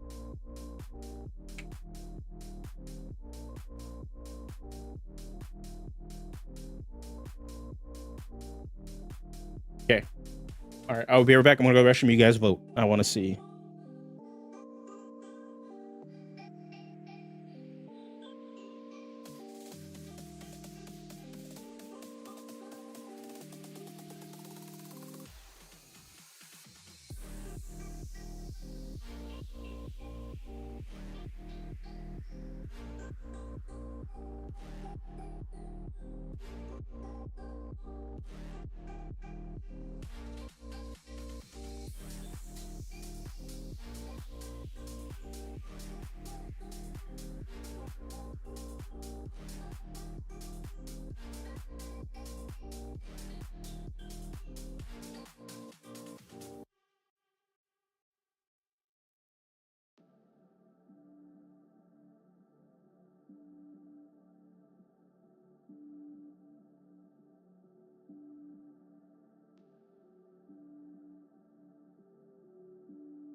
This is not how polls are supposed to work. You see, one is supposed to win. We are in a three-way tie. We're in a three-way tie. A three-way tie for each subclass. Okay, there we go. Ancients. Okay, we got Ancients. We got Ancients.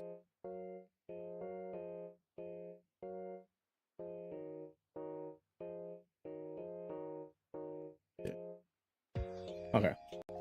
So with 5 votes, we got 5 votes. So we're gonna end the poll now. We're gonna go look at Ancients.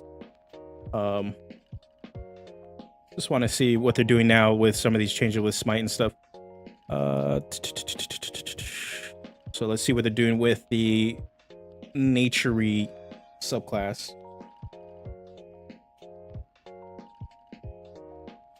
Ancients, to be honest, is one I overlooked a lot as well, just because of the nature like ties to it. I tend to not want to play like too many primal characters. It's probably something that might be a really good way to play a warden. So I'm interested to see how they go about actually doing that. So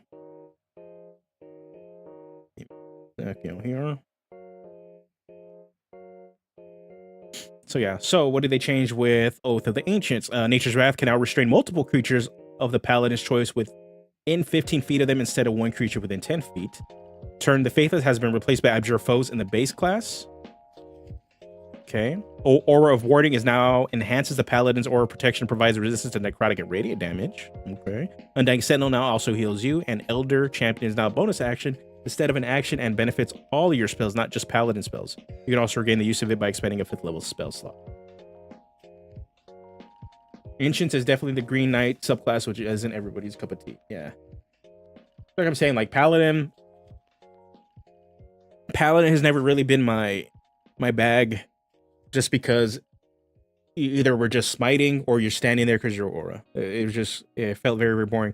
Now that thinking about it, talking with you guys and talking with Taryn, it's now shaping into a class I probably will play. The changes of smite make it feel really active, so that you're not just holding on to spell slots and not using them because you want to use them to smite, but now, like, since smite are spells, you're going to be using them anyway for that, or you are okay to use it as a option to use whatever supportive abilities you're going to want to use and not feel like you're going to lose out on smiting. I'm perfectly okay with that, which plays into the lack of allows the Paladin to play a Magus role that is severely lacking in the game currently.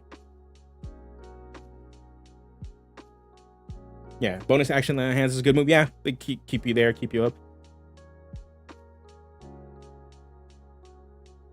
I still see the wait and smite thing be a thing. Yeah, it's still going to be just because the way it plays out. But at the same time, you still get one for use of smite. So, like, you always have it ready to go.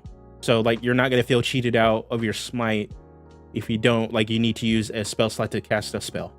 Since you have one free to go in the bag, you can always just use it and then still use your spell slot for something else.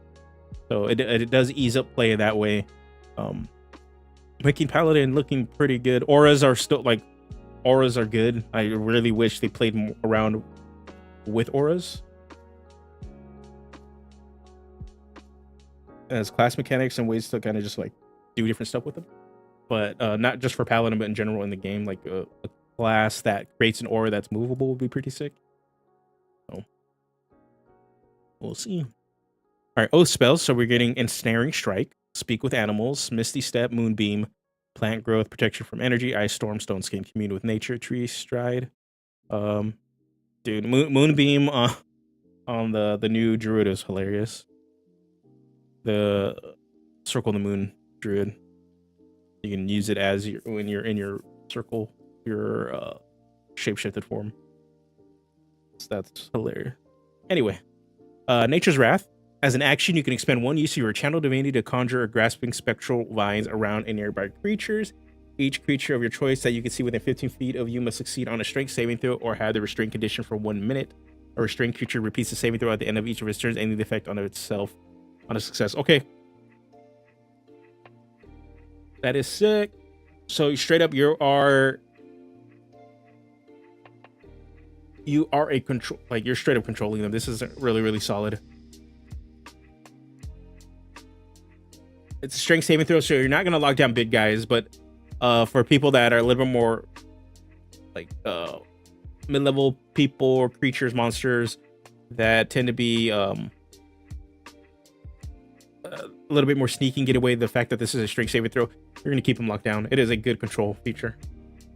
Yeah, I really like this. You can lock down multiple people. This is like actually a really good use of your Channel Divinity. And since it is a Channel Divinity feature, like you're not going to be you're getting increased uses as you level, right? For the Paladin. Come on, let me go. Yeah, so you can pop this off twice. You get 2 uses out of it, which is not bad, and it'll increase. You can use it more. And then the fact that these replenish on a short rest, like, is really, really solid.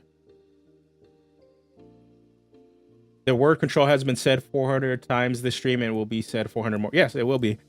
Pretty much what you got to look at this. The reason having control options for marshals is a good thing, because it actually allows them to be more active, and it's not something that's just going to be exclusively to spellcasters, like full-on spellcasters, like like wizards, sorcerers, etc., and clerics, right? This is something that people have been wanting to make marshals, frontliners more engaging, to have them feel like they're doing much more besides just using the attack action. It has a lot of... Oh, yeah, you guys are dumb. Yeah, that's what Mastery was introduced for. Mastery is just going to be one tool for martial classes to be able to manipulate the battlefield. Also, having their base classes or their subclass features allow them to do that more. Just gives you more play. I think one of the big hangups when people are evaluating classes is that they look at them in their entirety and see if they step on the toes of all the classes. But you got to understand, you're not playing with all 12, 13 classes in one game unless you have 12 or 13 people in your game. Like you're going to be playing with 4 or 5 players, and they're all going to need to play roles, and having classes that can flex into roles allows you to play characters of a different variety and have a variety of like party makeups, so that you guys don't always feel that you have to play specific roles. And I think that's something 5e does too well currently, in a way that spellcasters can do that a lot, and marshals 5e does a good and bad way. Spellcasters do this really, really well, while marshals fall on the wayside from not being able to have access to a lot of this stuff. That's why you have a lot of multi-class dips into spellcasting. But now, like with a lot of these changes they're introducing, marshals are doing a lot more. They're being a lot more engaging. They're able to manipulate the battlefield and feel active to the point where you don't need to, as a party makeup in your playgroup, you don't need to feel like you need to have the traditional setup of cleric, rogue, wizard, warrior, fighter like makeup. That a lot of these classes kind of fill those niches already.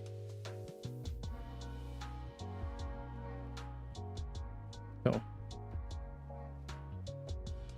I love it when Josh starts reading the comment out loud and notices that joke. Yeah, you smart asses.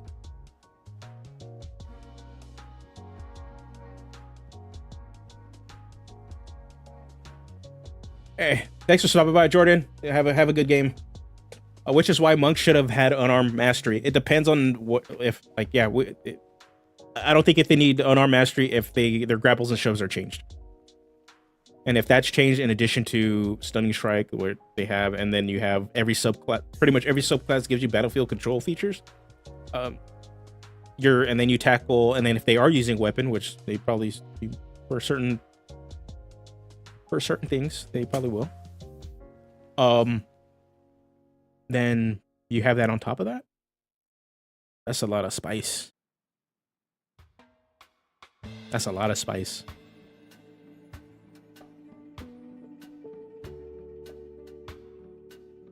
Monks look scary at that point, but anyway, back to paladin.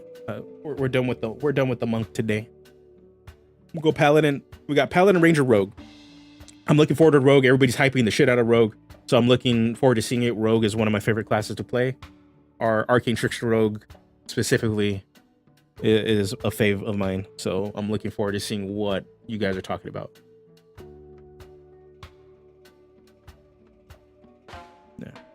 Yeah.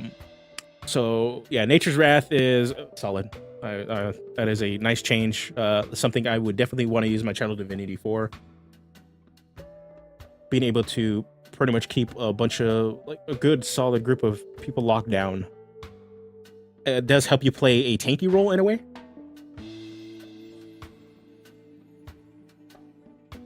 When the stream is done, I'm sure some idiot made a video the new monk and rogue. Yeah, actually, yeah, you guys should go check out Steven Rules and Rulings channel, please. It is. Go and support him. Go subscribe if you guys haven't. He very thorough analysis on a lot of stuff. And also, yeah, if you guys haven't subscribed to Flute Sloot, he's gonna be jumping back on the horse and coming back with more content soon. And then obviously, you guys probably already know Taryn, aka Indestructible. Go check out and if you are not subscribing, go subscribe to him too. Everybody really good content all the way around. So definitely go subscribe to them, please. Or avoiding ancient magic lies so heavily upon you that it forms an eldritch ward, blunting energy from beyond the material plane. You and your allies have resistance to necrotic, psychic, and radiant damage while your aura protection. Okay, that is not bad at all.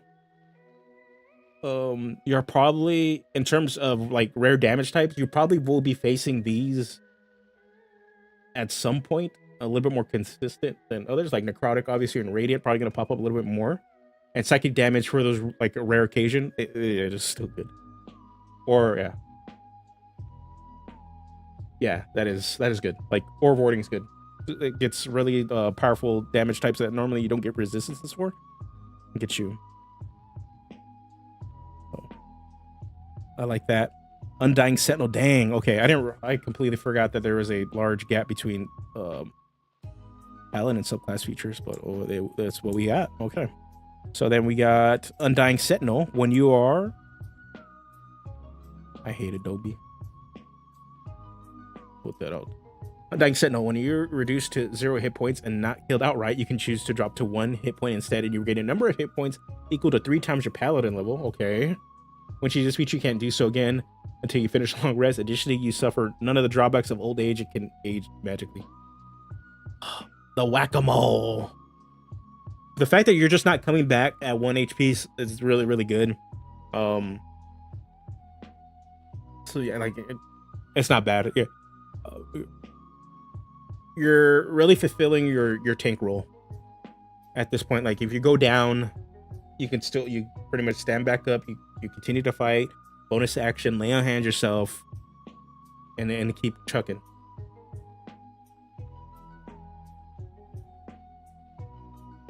You also don't die from old age. Yeah.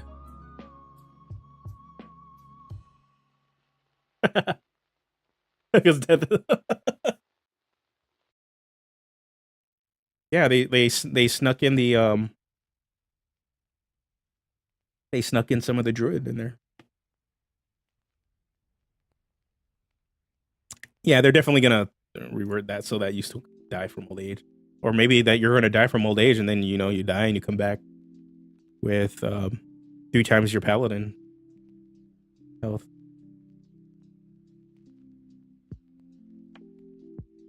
Yeah, that is definitely a bump, but yeah, you can't die from old age. Yeah, they're gonna change that, or of ageism prevention. Yeah.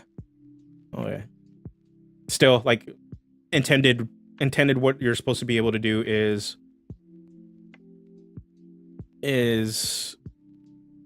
stay in the fight, fulfill your tanky role,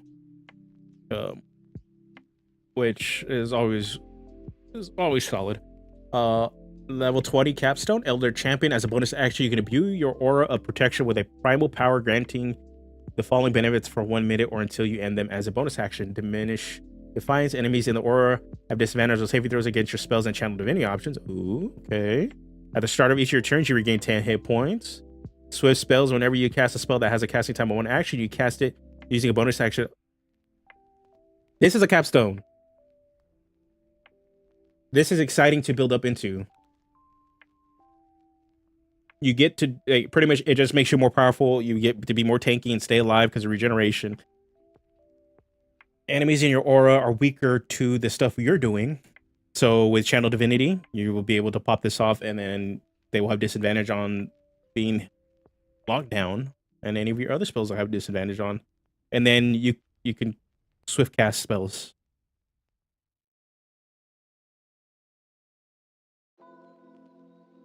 So yeah. Oh, that's exciting to build into. I can't say the same for some of the other classes in here that have certain capstones for their class, but as a subclass that is meant to bring in a capstone, this is good. And then you can use it. You can also restore use of it by expanding a 5th level spell slot, which is worth dumping a 5th level spell slot for. This is good.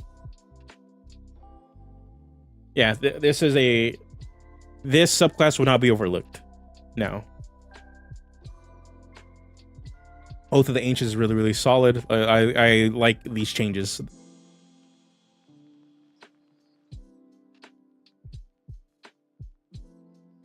Was at 5th level? Shoot, I would need to actually go look that up. Somebody in the chat, if you guys know, would be what's worth using as a bonus action at 20th level, at least for a paladin. I would need to look at spell list to do that. But still, it's still solid to be able to actually just quicken a spell that has a cast item 1 action. All right. Yeah, we got Ranger. Let's see what major changes they are. I don't think we're really going to be like looking at Ranger too often or too much right now. I don't think it seems like there isn't really too many changes. I think favorite enemy with Hunter's Mark change is what people I think were scratching their heads as to why. So let me see. Def Explorer replaces the expert feature at 1st level. Def Explorer includes 1 expertise choice along with some of the terrain-oriented material which playtesters requested. Their feature now improves at 9th level. Okay, so what it seems like, they're moving away a little bit from the idea that each class is going to be in this overarching archetype, and they need to all share a unified mechanic. Like, Rangers still get expertise, but now it's just not as prominent as they originally introduced. And then we got spellcasting. Yeah, and then and we're already seeing with the priest subgroup, right? Before I move on to this, where not all like druid no longer has a channel feature.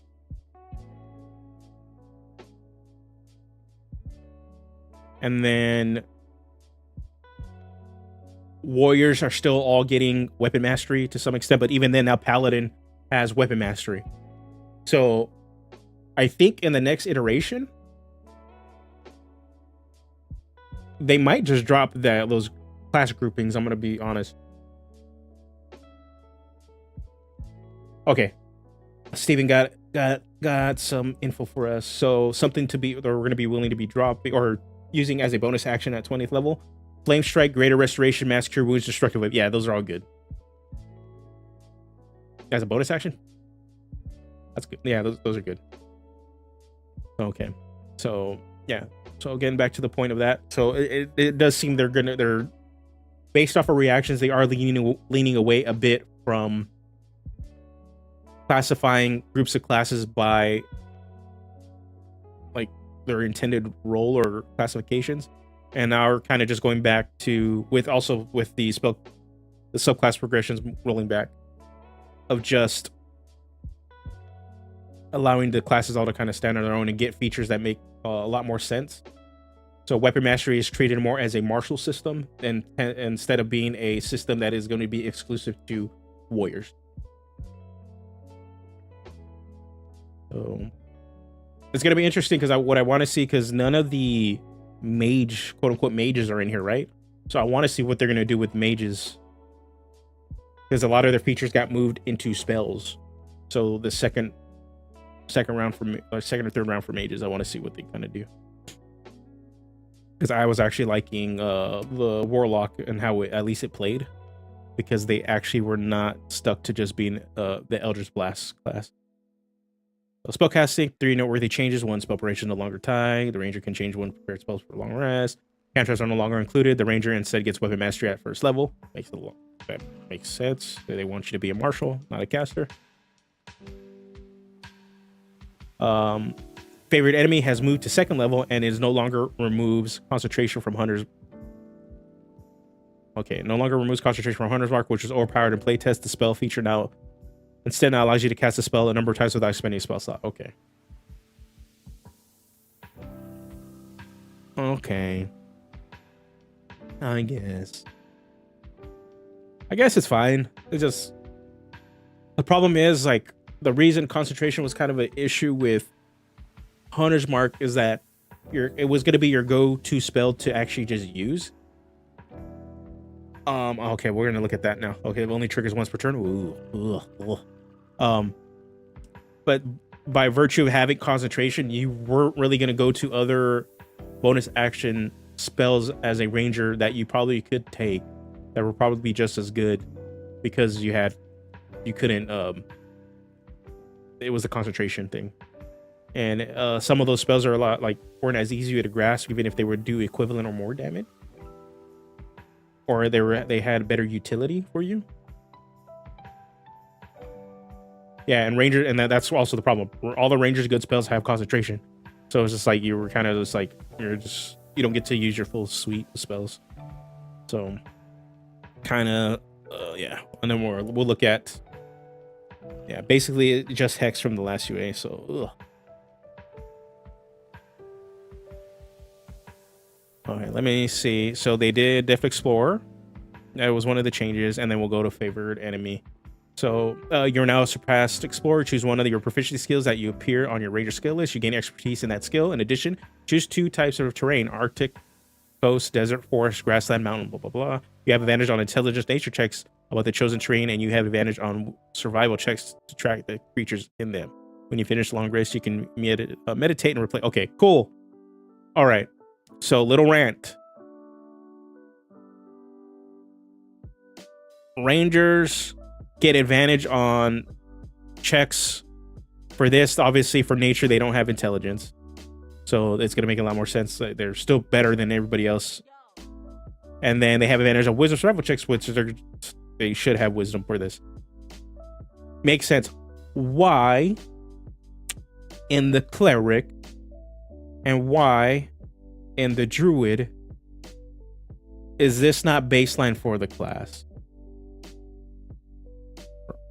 And what I mean by this is cleric, you have to take the divine order to have that gives you, I guess, extra cantrip, whatever, but then to be able to have to be able to use your wisdom for religion checks, when that should be used, that should be a baseline thing. And then the druid, the same thing, they can use their wisdom for nature checks, but they have to take the primal order for it.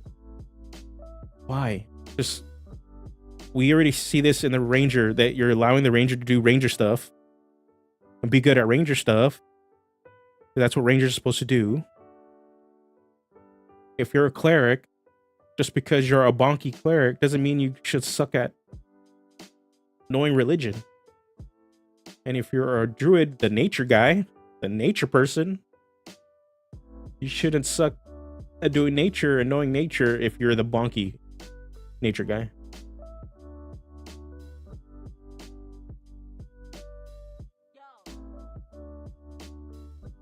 Either way, yeah, it sucks that you're limited to 1 expertise skill,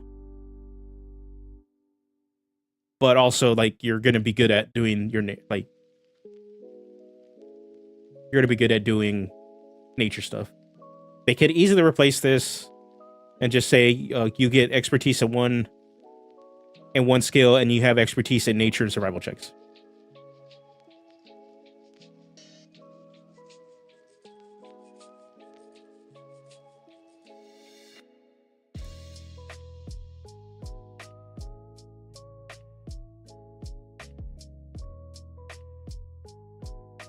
I prefer 2 expertises but 1 terrain.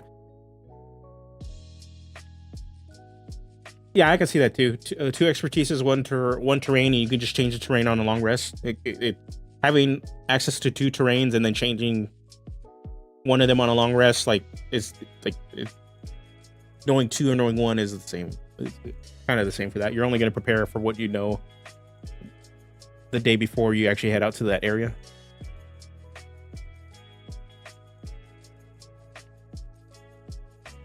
Okay, so now let's look at favorite enemy. Favorite enemy. You're adept at focusing on a single foe. You always have Hunter's Mark spell prepared. You can cast it a number of times equal to your wisdom modifier without expending a spell slot. You regain all expended uses while rest. Okay.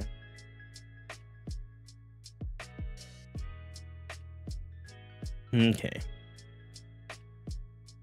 Okay.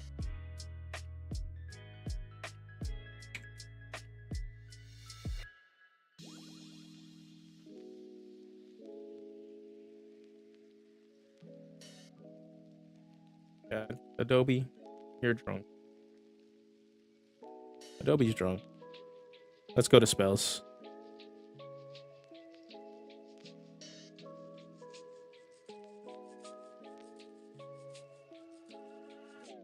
How often do you end up completely blindsided by terrain you're in, teleported to the desert, falling into the Underdark or the Lightning? Really, never.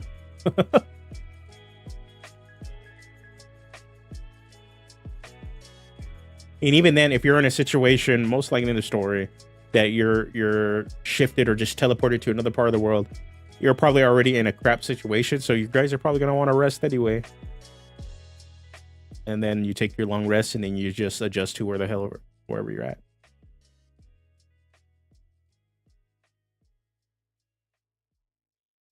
I am using Control F. The problem is my Control F function is frozen. Thanks, Adobe. I'm using it. It is frozen though. I can type in Hunter's Mark. This is why it's highlighted, but I can't actually. Yeah, see, it's letting me go back, but it's not letting me go forward. Ain't that some shit?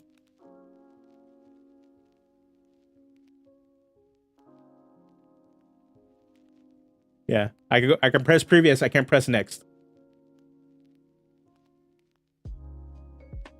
Adobe, as usual, could never make a working Acrobat reader.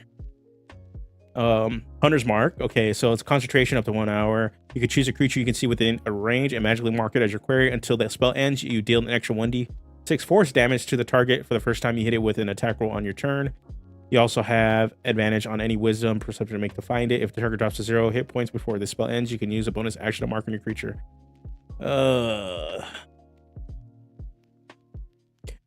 Okay, so it does have a scaling thing. When you cast this at the spell at 3rd or 4th level, you can maintain your concentration on the spell for up to 8 hours, and the extra damage increases to 2d6. And then you spend a 5th level spell slot. Okay.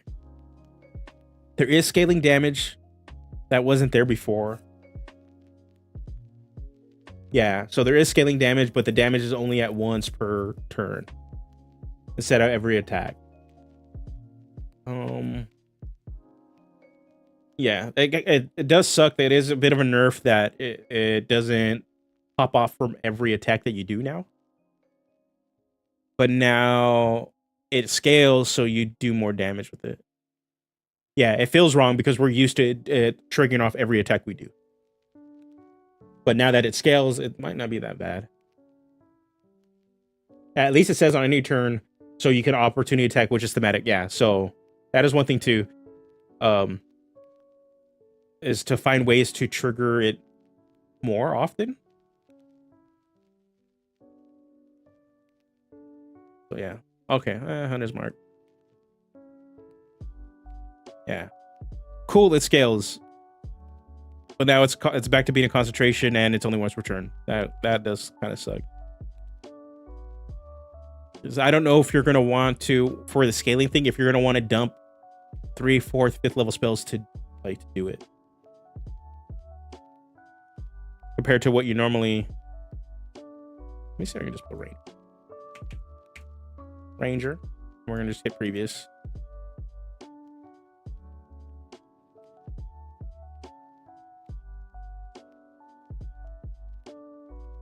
Okay. In terms of, yeah, okay, so, but it looks like Ranger is pretty much intact. Like I said, the changes to this Ranger, at least with the first 2 iterations, already look good. Now they're just adding like more flavor and like making Ranger do what it's supposed to be doing back into the game, which is great. And then the changes already to the Ranger class as a core kit going on. They're pretty much just they're fine tuning what the Ranger is doing now. But it's pretty much going to be doing the same thing it was already doing with the previous iterations. This is still a lot better than our current Ranger. I think they just figure out what exactly they're supposed to be doing with Hunter's Mark, and just adjust the expertise stuff at the front. Ranger is in really good shape. Is there anything exciting for the subclasses for Ranger?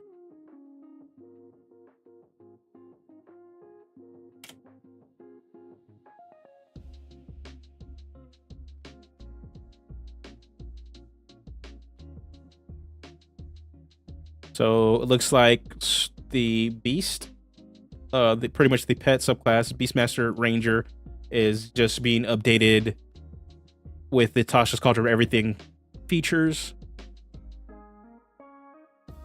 And Bestial Fury allows your creature to go Hunter's Mark. Steven, you did say the level 20th feature for the Ranger class is based around Hunter's Mark. So let me see what. Foe Slayer. When you become an unparalleled hunter of your foes, when your attack roll misses the target of your Hunter's Mark, you can add your Wisdom modifier to the attack roll, potentially turning it into a hit. In addition, whenever you hit the target with an attack roll and deal damage to it, you can add your Wisdom modifier to the damage. That is a very boring and unexciting capstone.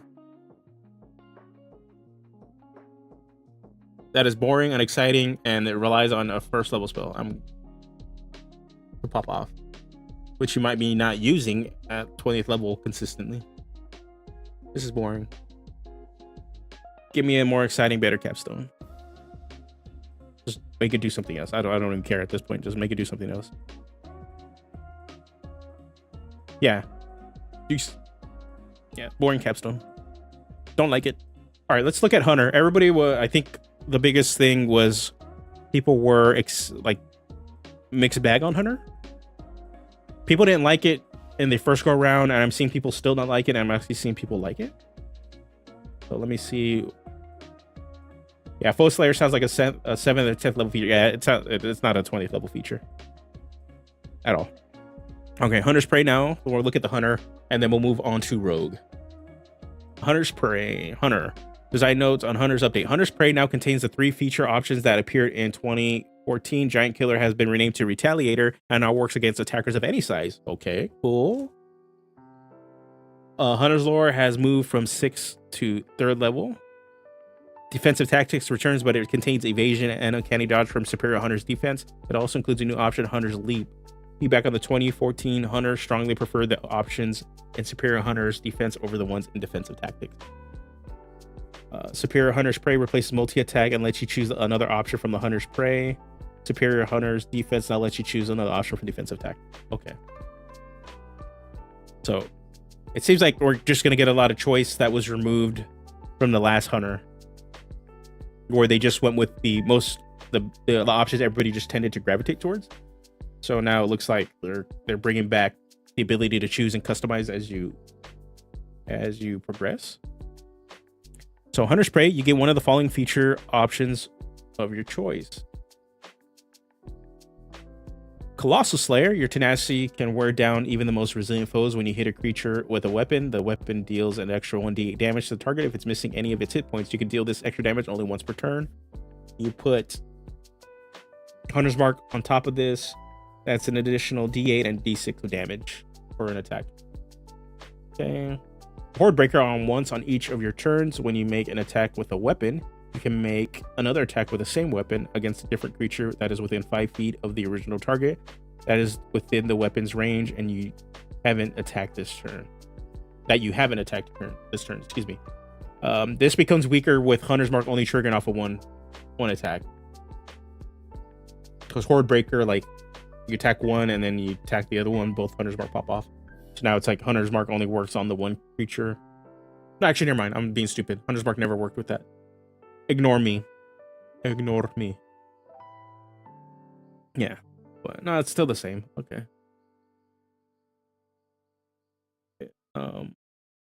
That's still Horde Breaker. Oh my god. Why? I don't even have you in the prompt thing. Oh, crap. Oh god. Okay. Draw Retaliator. Immediately after a creature within 5 feet of you attacks you, you can use your reaction to make one attack with the weapon against that creature, whether or not it hit you. Okay, so Retaliator is going to allow us to proc Hunter's Mark again.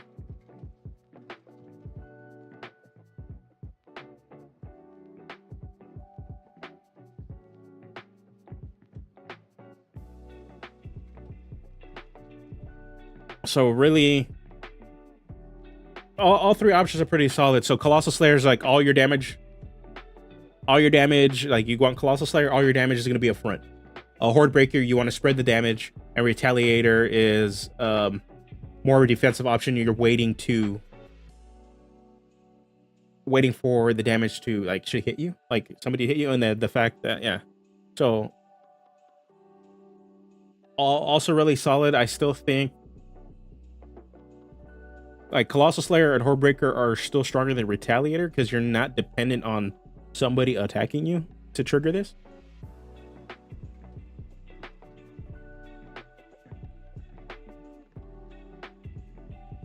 And Retaliator still does since it does eat up your reaction, attacks of opportunity. But it probably is going to be more consistent than attacking or taking an attack of opportunity, just by the nature of the clumpiness of 5e, since attacks of opportunity are a thing. But yeah, Colossal Slayer, Hordebreaker are your more consistent options. Colossal Slayer is probably the most consistent option because Hordebreaker is really dependent on enemy placing, and it also is a do nothing if you're in a big boss fight and there's only one target. Colossal Slayer is probably the most consistent because it's just straight up additional damage, as long as they don't have HP, like they've taken damage. Still all really solid, but yeah, like looking at it optimally, Colossal Slayer is quote unquote the most optimal. Okay, Hunter's Lore. That is right, there is no spell list. What is going on? Yeah, they need a spell list. Expand the spell list. Hunter's Lore. You can call on the forces of nature to reveal certain strengths and weaknesses of your prey. While the creature is marked by your Hunter's Mark, you know whether that creature has any damage or condition immunities, damage resistance, or damage vulnerabilities, and if the creature has any, you know what they are. Okay, that's cool. Oh, man. It almost feels they really should have just made Hunter's Mark a class feature and just not a spell.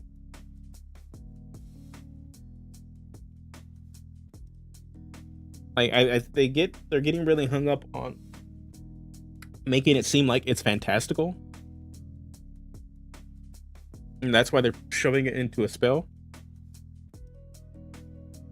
Excuse me. But at this point, it's like, especially if we're gonna have subclass features that are referencing it, like, making it a class feature is fine.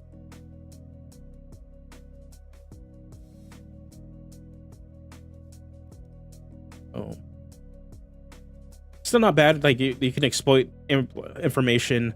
Fortunately, like you're knowing what they're immune to is going to be a lot more effective than knowing what they're vulnerable to, because creatures don't tend to have a lot of vulnerabilities, very rare. But knowing what not to hit them with is a lot more informative. Make fights not take as long. Defensive tactics. You gain one of the following feature options of your choice. You can either get evasion when you are subjected to an effect that lets you make a dexterity saving throw to take only half damage. You instead take no damage if you succeed on a saving throw, and only half damage if you fail. You can use this feature if you have a capacity condition. So you get evasion. Or you can choose Hunter's Leap. If an enemy you can see enters a space within 5 feet of you, you can use your reaction to move up to half your speed without provoking opportunity attack, so you can kind of get away. And then Uncanny Dodge. When an attacker that you can see hits you with an attack roll, you can use your reaction to have the attack's damage against you. So you get one of these. All both really solid. It really depends on, I want to say, the kind of hunter you're going to be playing. Hunter's Leap probably is good for those that want to stay in the back line to actually just shoot people. Uncanny Dodge is going to be really solid for more melee oriented rangers. And evasion is just solid all the way around because it's just evasion.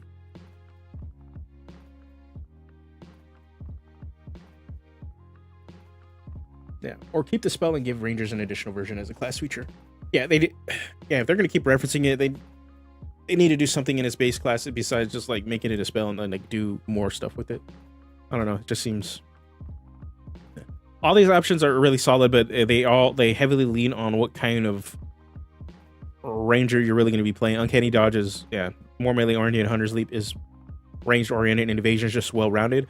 Especially at your later levels, you're going to get to pick a different option. So you pick the one that it's going to most likely proc or you need immediately, and then you pick evasion. And then superior hunter spray, you get your hunter spray feature. Let's see, and then yeah, you just get to pick 2 of these. Colossal Slayer, Retaliator, or if you're pretty much Colossal Slayer and one of these. Because Colossal Slayer is just going to be generally consistent. Overall, though, in terms of what the hunter fantasy is intended to do or what it wants, I think it still fails at making you feel like a hunter.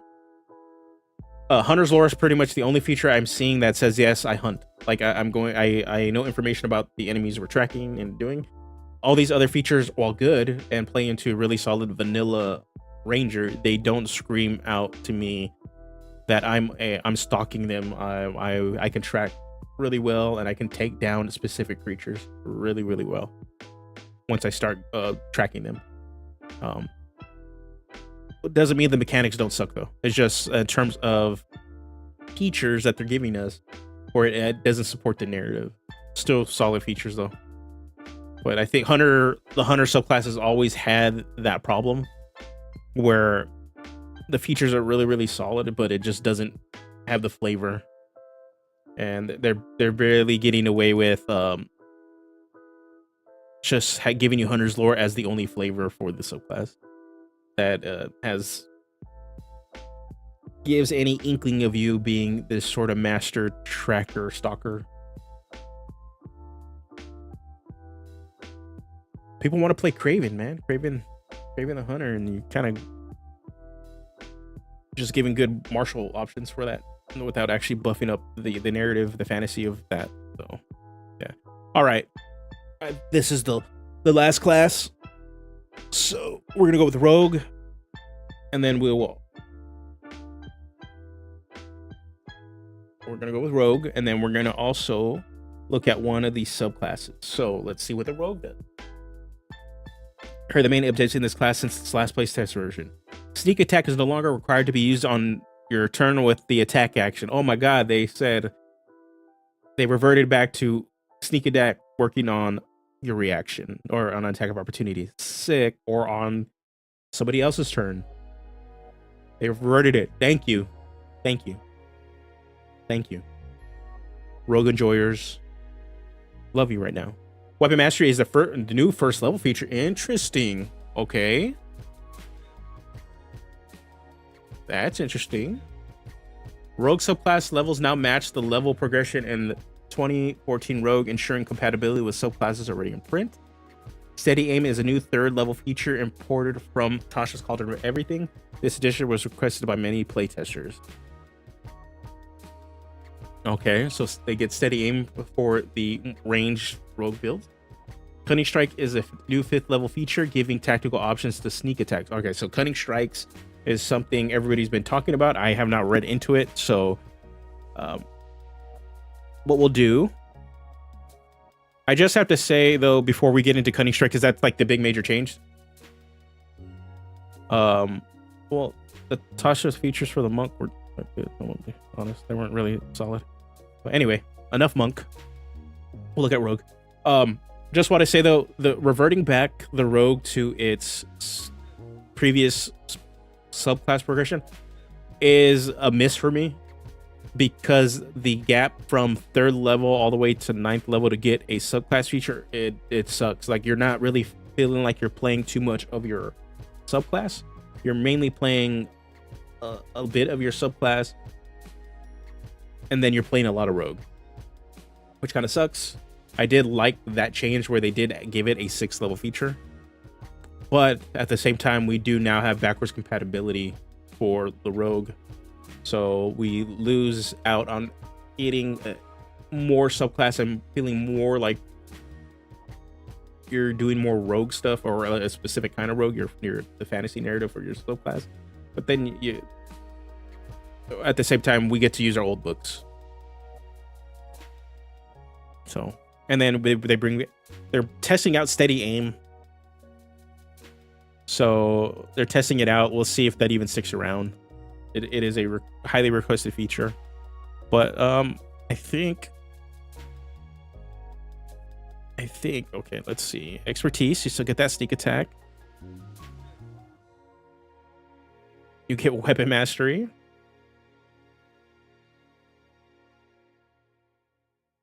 Cunning strike. Okay, we're just gonna go. Let's just jump to cunning strike.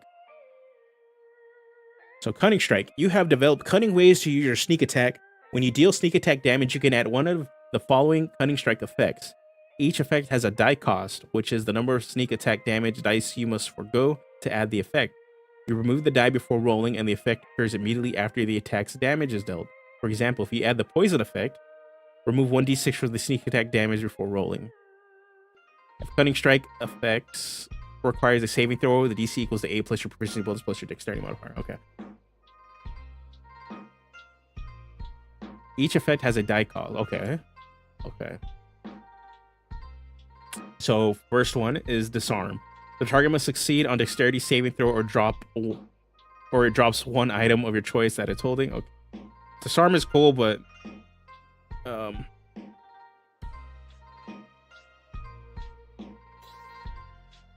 disarm is only going to be highly effective if you can do it early and it takes them a while to get to their turn. Because isn't grabbing your weapon or like the first one just a free action? Like, yeah. So disarm effects kind of like they're not that as powerful as they could be in 5e. Poison. You add toxic to your strike, forcing the target to make a Constitution saving throw. On a failed save, the target has the poison condition for 1 minute. At the end of each of its turns, the poison target can repeat the save, ending the effect on itself on a success. To use the effect, you must have a poisoner's kit on your person. I just hope poison doesn't suck and everybody isn't immune or resistant to this damn thing. Oh, use it on shields. Ooh, okay. Save in 5 head. Thank you. 5 head. That is true. Okay. So yeah, poisoned. I just hope when they redo a lot of the things, they rework immunities and resistances a bit, because yes, this plays poison, being able to hit your enemy with poison plays into the rogue fantasy like 100%.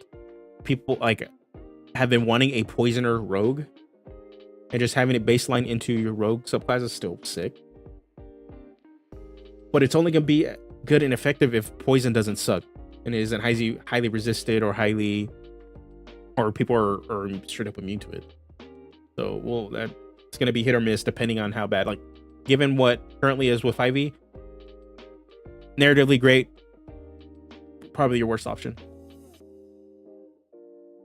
My issue with poison is not every rogue wants it as flavor, so why is it base? That is another thing too. That is another thing too. I would love to see this, like if they have like with subclasses, they just add this to specific subclasses. Like when you sneak attack, you get an additional option you can use.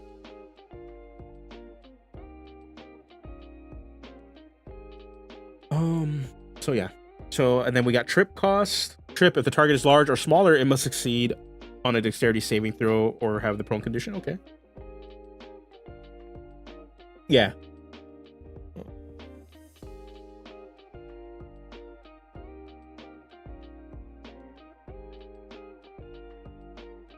Disarm effects are okay. So my issue with disarm effects is it's all about timing. So it's going to be as good as the timing is on it. Just because grabbing your weapon is a free action. So if you do it on a person that acts after you, they're just going to pick up their weapon and do it again. So like it really depends on the initiative and the timing of it to make it as effective as possible.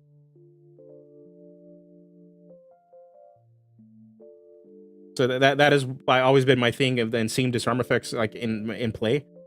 Well, from my table's experience is like we end up skipping over them because they don't tend to be as effective as we need them to be, just because like grabbing your weapon isn't a free action.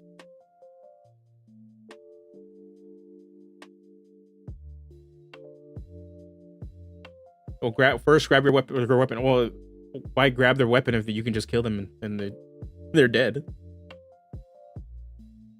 Difficult with the ranges. Yeah, that's also true. Difficult, yeah. So like a dead creature is still better than a disarmed creature.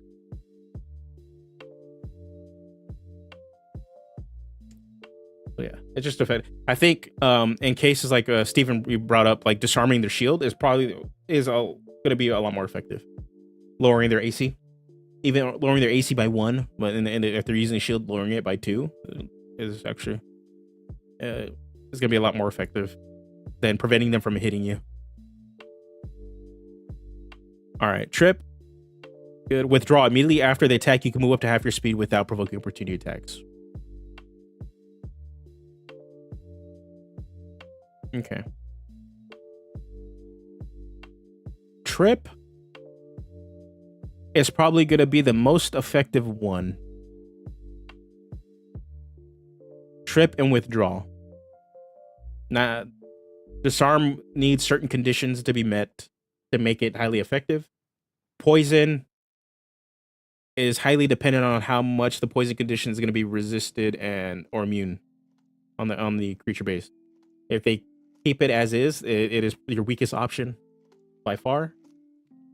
Trip is probably is going to be your strongest option because of the amount of follow-up and team play and tactical play that your team can do with this. And then withdraw again is another solid option if you need to build space.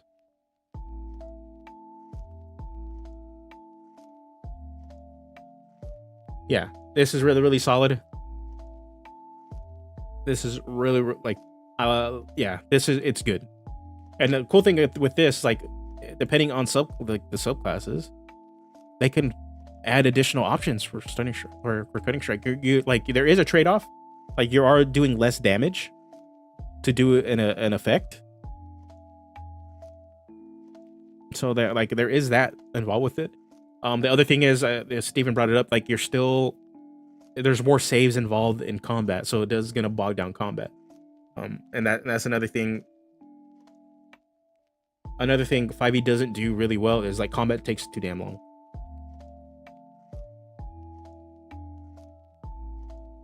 So, yeah. But in general, it is a great feature. With 2 of them immediately, I'm seeing, like, yeah, these are probably your go-to best options, because I will trade a damage if I can knock them prone. So especially like if I'm playing a ranged rogue of all things too, I'm gonna constantly be trying to trip people with my arrows, with my sneak attack, so that my big old beefy frontliners can go to town and just get like advantage on every attack. So yeah.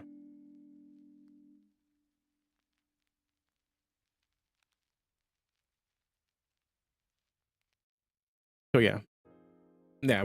Prone is going to be your strongest one. Withdraw is going to be great to escape, giving you an incredible amount of movement to reposition yourself, especially if you get kind of, if you're playing a more of a ranged rogue on a class that already has an incredible amount of movement. The trade-off is obviously, like, you're doing less damage. Rogue's entire spiel is mainly they only get 1 attack, right? Unless you're going to do on offhand. You're going to be trading your bonus action for that. So yeah, like, it is all around solid. This is a sick feature they can still play with. Poison, I think, doesn't need to be baseline in this. I think this can be shoved into a poisoner subclass.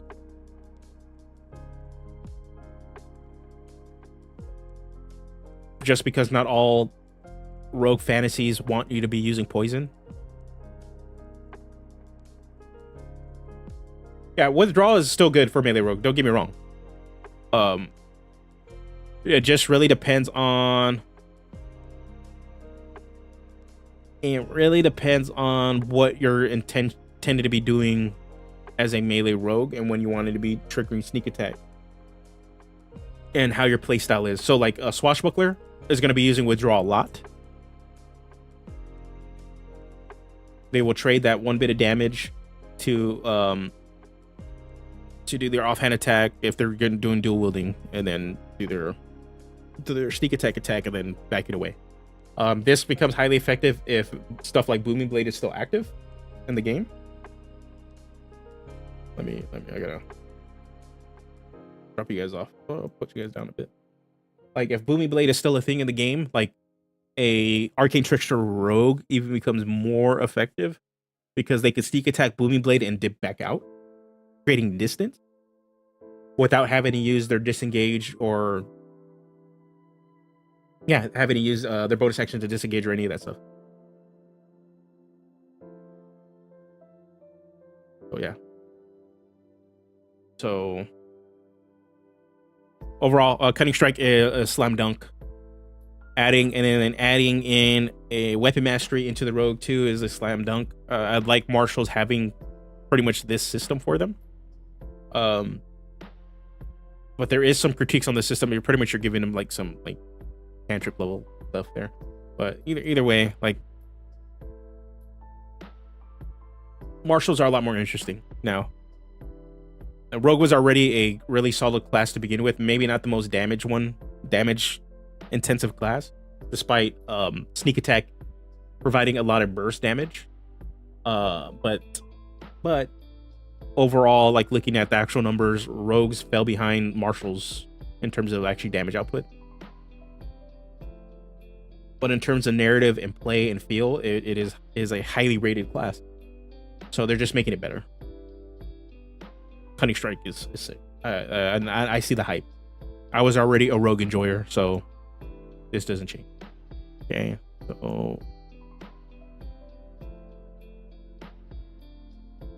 so let's see. Okay, here is 7th level. Okay, we're gonna keep going. Improve Cunning Strike. You can use up to 2 Cunning Strike effects when you deal sneak attack damage, paying the die cost for each effect. Okay. Ooh.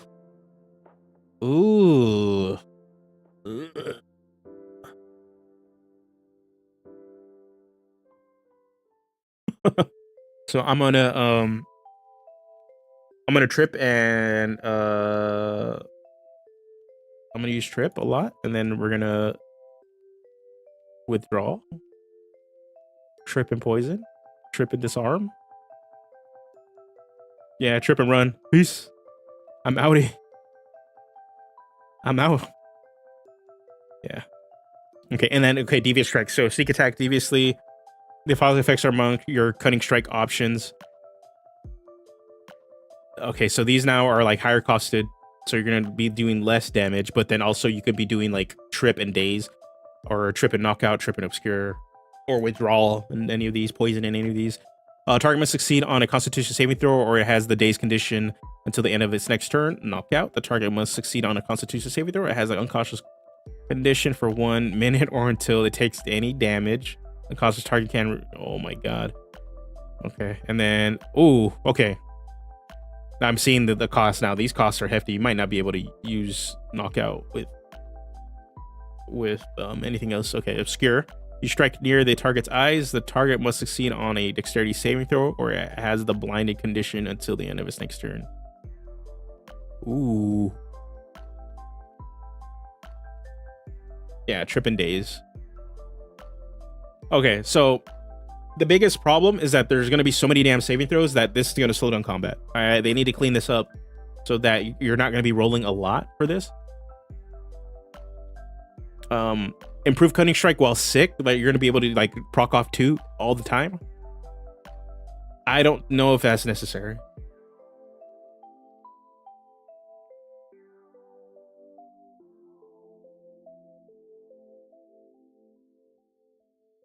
Yeah, it's only once per turn, but still, you're going to be doing 2 of these. This is like it's gonna. You're trading off damage. That's the big thing. Like these ones are hefty, especially knockout. Like it's gonna cost a lot. Like you're eating up most of your damage just to knock them unconscious, and it's also on a Constitution saving throw of all things too. So which is gonna be heavily resisted. And the same thing, 2 days is Constitution saving throw. So these are not really that good. These are really consistently resisted features, especially you want to do it on certain creatures or certain monsters that's going to be most effective that you kind of miss out. It has the Same thing with like Stunning Strike, right? That's going on right now. But the fact that you're doing 2 of them, the issue is that you're going to be doing a lot of rolling. A lot of rolling in combat.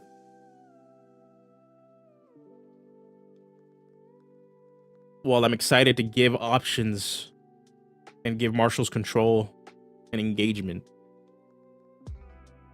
we're starting to see now like they're doing it in a way that there is just it's going to slow everything down. And it's even worse like in my position where I play with a large party, so it's at least 6 to 7 players, all spellcasters and marshals, now constantly having the DM to make saves. Turns already take long as it is, and now they're going to be taking longer.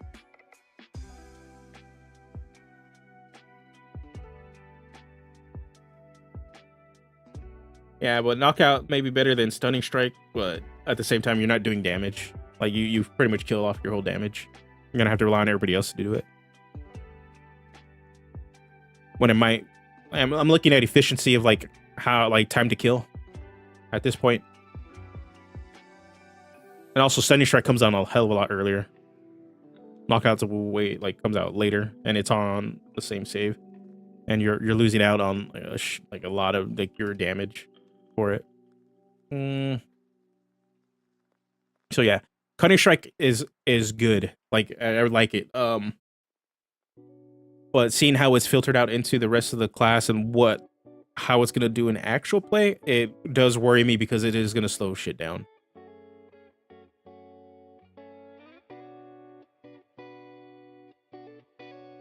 Rogue is an expert.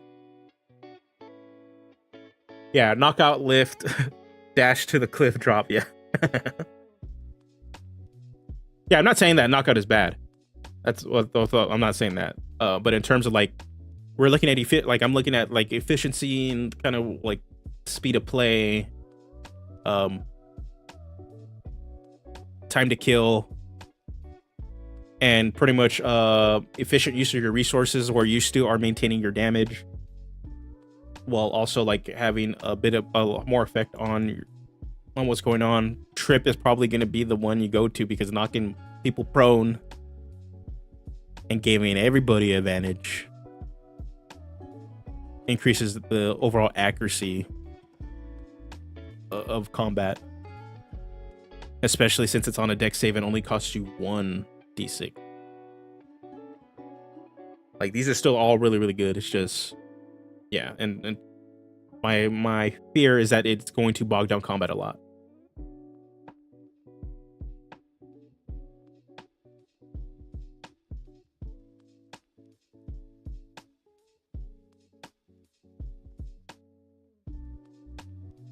Also, Rogue still wins over Monk in damage. It really depends. I don't know the numbers for that. I just know in terms of current 5e classes, not the playtest ones. Current 5e classes, Rogues did underperform compared to other marshals. Monks already had that issue. So, but I don't know in terms of like who did what. But that is more of an optimizer, min-maxer, munchkin discussion. I'm pretty sure there's sites out there that have the actual numbers. I've just seen a lot of discussion that Rogue did fall behind in terms of like damage output. So that's why they argued to like just give it more damage stuff. And I was like, no, just Rogue's actual fantasy fulfillment is high for a reason. So they don't really need more damage if they're doing what people feel like they're doing. Yeah. Well, yeah, and that's why they're buffing Monk. Like Monk got buffs. It's just they needed the core class needs more work. They'll get there though. Like remember, you got to remember, like this is Monk's first go around. This is the second or third go around for Rogues.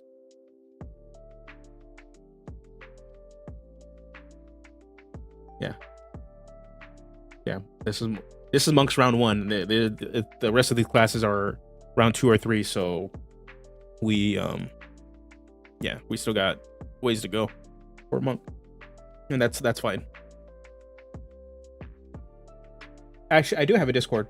There should be a link in the description below for the Degenerates Pack Discord.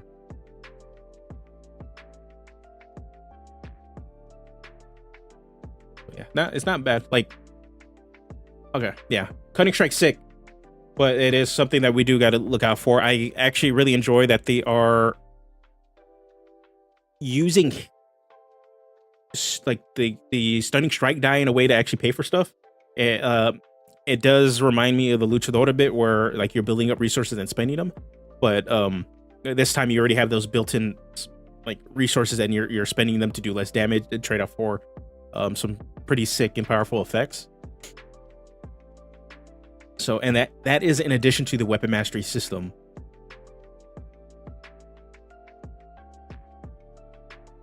Yeah. We have monk enjoyers in my Discord. The thing is, like, we all want monk to be good. Like, we want it to get into a good place. That's the thing. So, like, we like seeing fixes and stuff. We might not all agree on those, like everybody's fixes or suggestions. But the thing is, we all agree on the problem. The monk is underperforming. But enough monk talk right now. So yeah, Cunning Strike sick. I like what it wants to do. I like some of these effects.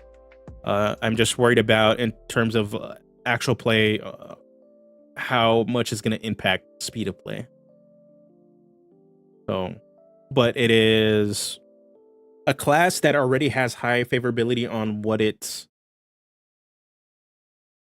its narrative fantasy and what the mechanics intend to do.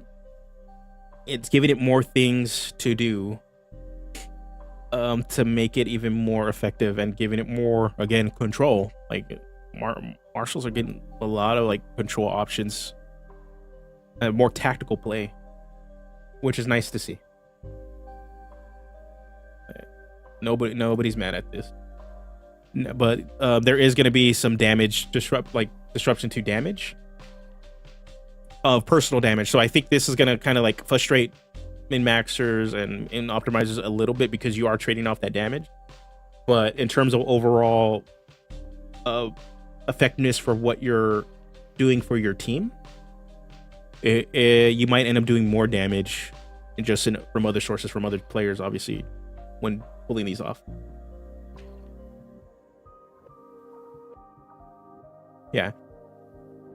Yeah, for me, it is neat, but I do want it to get cleaned up a bit, because yeah, it's the speed of play issue.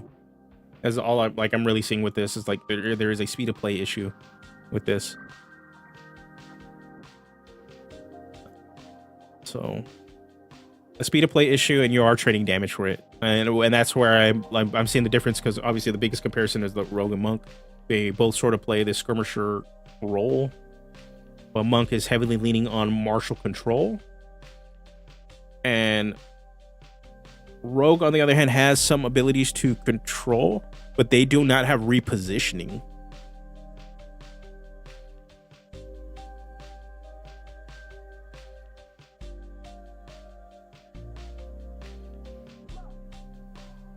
There is some overlap on what they want to do, but they're also like they're doing it in different ways. So, but the monk doesn't trade off their control features for damage. They get both. Rogue has to trade off their damage output for control features.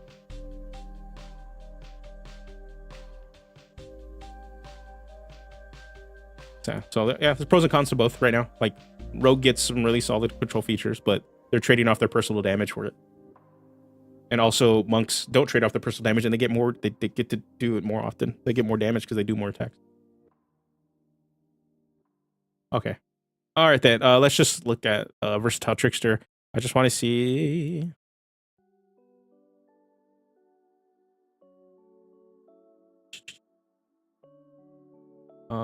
Did my favorite subclass get anything cool? Did they get any cool?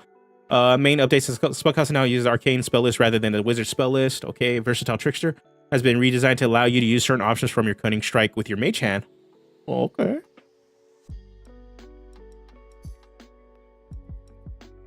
Okay. All right, I just want to see.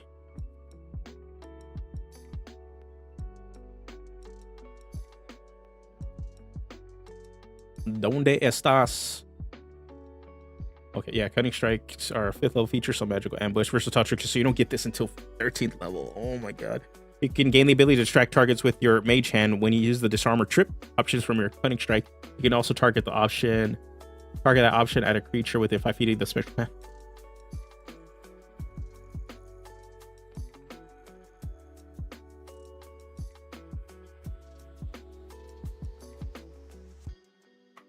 Okay.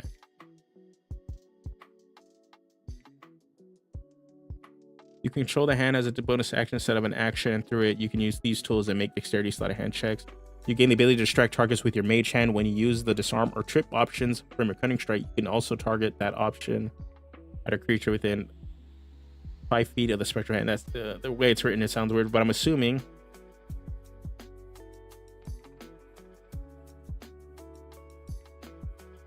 this is written weird. Do you get to do it to 2 creatures? Or you could just choose the creature that's next to your mage hand to disarm or trip it. Okay, that's why. Like the way it's written, and it is a little weird. That's sick. Okay. Overall, Rogue is looking nice too. Rogue was always solid. They went back on the change to sneak attack, which is great. It doesn't only work on your turn anymore, like only on your turn anymore. And now it works how we currently play with it, where if we are able to act or attack not on our turn, we can trigger sneak attack. Fine with this. Cunning Strike is a sick update and change. They're adding more things to do at the cost of damage, which I don't mind. It is a sick feature. But I am worried about speed of play, the effect it has on speed of play, because with all the other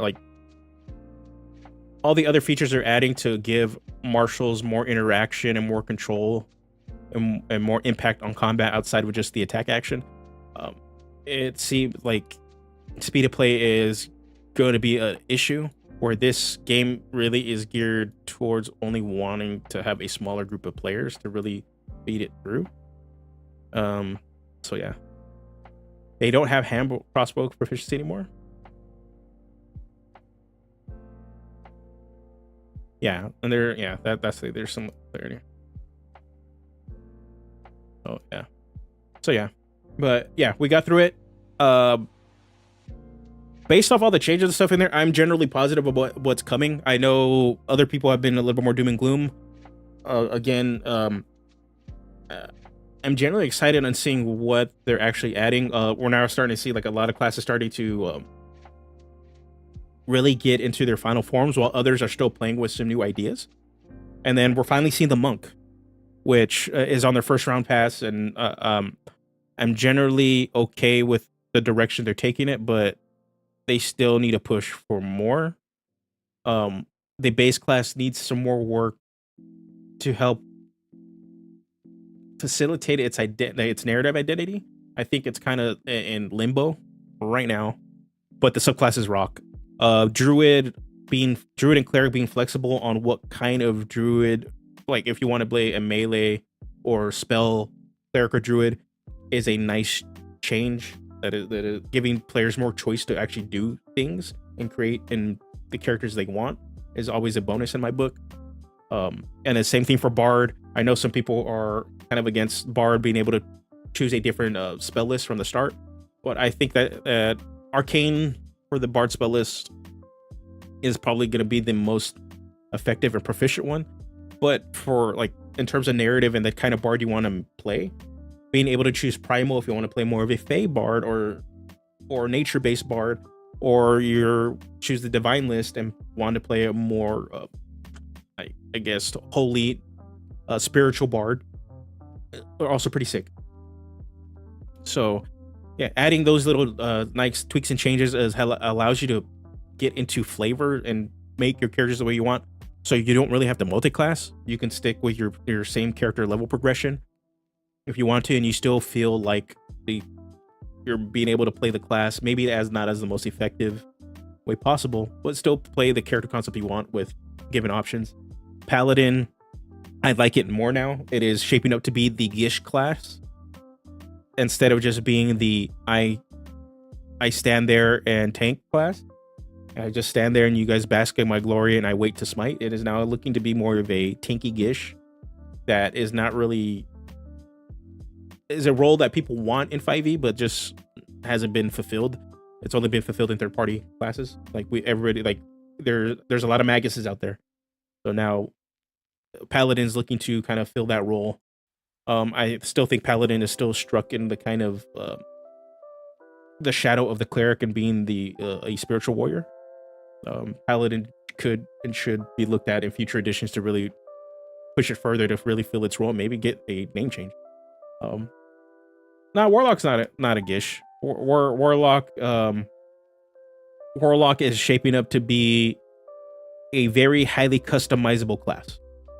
It is probably the most Pathfinder 2nd edition class that 5e has, because the amount of choice and flexibility you have with the build. While you can play a gish with it due to the changes, you also can just play a really solid spellcaster, and you probably are going to be a lot more effective as a spellcaster with the Warlock from playing it personally than you might be a gish, but you can still fulfill the fantasy of playing that arcane gish. But what I mean by gish is that you're still leaning on spellcasting through melee. And Warlock is very much like I spellcast and I can melee, or I spellcast. Paladin's getting closer to the gish where they are the melee caster, and whenever they attack, they're casting spells, sort of thing. That's what the smite spells are kind of shaping up to be. Yeah, Hexblade was the original gish. Well, 5e gish, sorta. No, it was Eldritch Knight. That was your intended 5e gish. It just didn't work. It just didn't function enough because stuff like was it Blade Dancer and Hexblade came out that pretty much outshined it in its role. So yeah. But yeah, in general,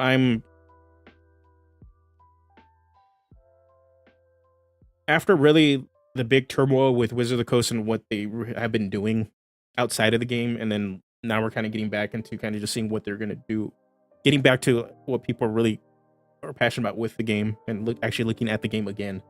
I'm very hopeful that they're listening, because it is very apparent with every pass through that we're seeing, they're reverting back to stuff that we've been wanting. They're attempting to introduce changes and stuff that we've been asking for. The only thing is, like, as a community in the space, we just got to be more patient, but we just keep active and be loud and keep replying to surveys and be like, hey, we don't like this direction. We still want this thing though, so give this thing to us. So which is great. So they are listening. That's the thing. I'm very happy with how some of these classes are turning out. In general, Monk is the biggest one I'm looking at, just because we haven't seen it, and it is a class that is dear to my heart. And I can honestly say I like the direction they're taking it. They just need to do more. Again, I'm going to keep repeating that. And all the other classes are shaping up really, really well. We still probably got 2 or 3 more passes to go with this stuff. Monk probably has another 3 to 4, and we still need to see mages. Again, we need to see what they're going to do and change with the Warlock. We need to see what they're going to do and change with the Sorcerer and Wizard, because now overall it's looking like we're moving away from the overarching class narrative of mages, warriors, priest, and experts, to going back to the classes stand on their own. They don't share. We're going to get more of the backwards compatibility that everybody was fearful that was being lost, while also getting updates to classes and popular subclasses that will be featured in the 2024 core update. Yeah, Warlock was almost perfect for me last time, but a lot of people disagreed. Yeah, Warlock was up in the air because I think it had so much build potential, but it was also in such stark contrast to all the other classes and the amount of choice that you had. And I think the one thing they're probably going to do is limit the choice just a little bit, and also buff up like some of the choices that they were presented to you, because I think people did have issues with Mystic Arcanum and that stuff.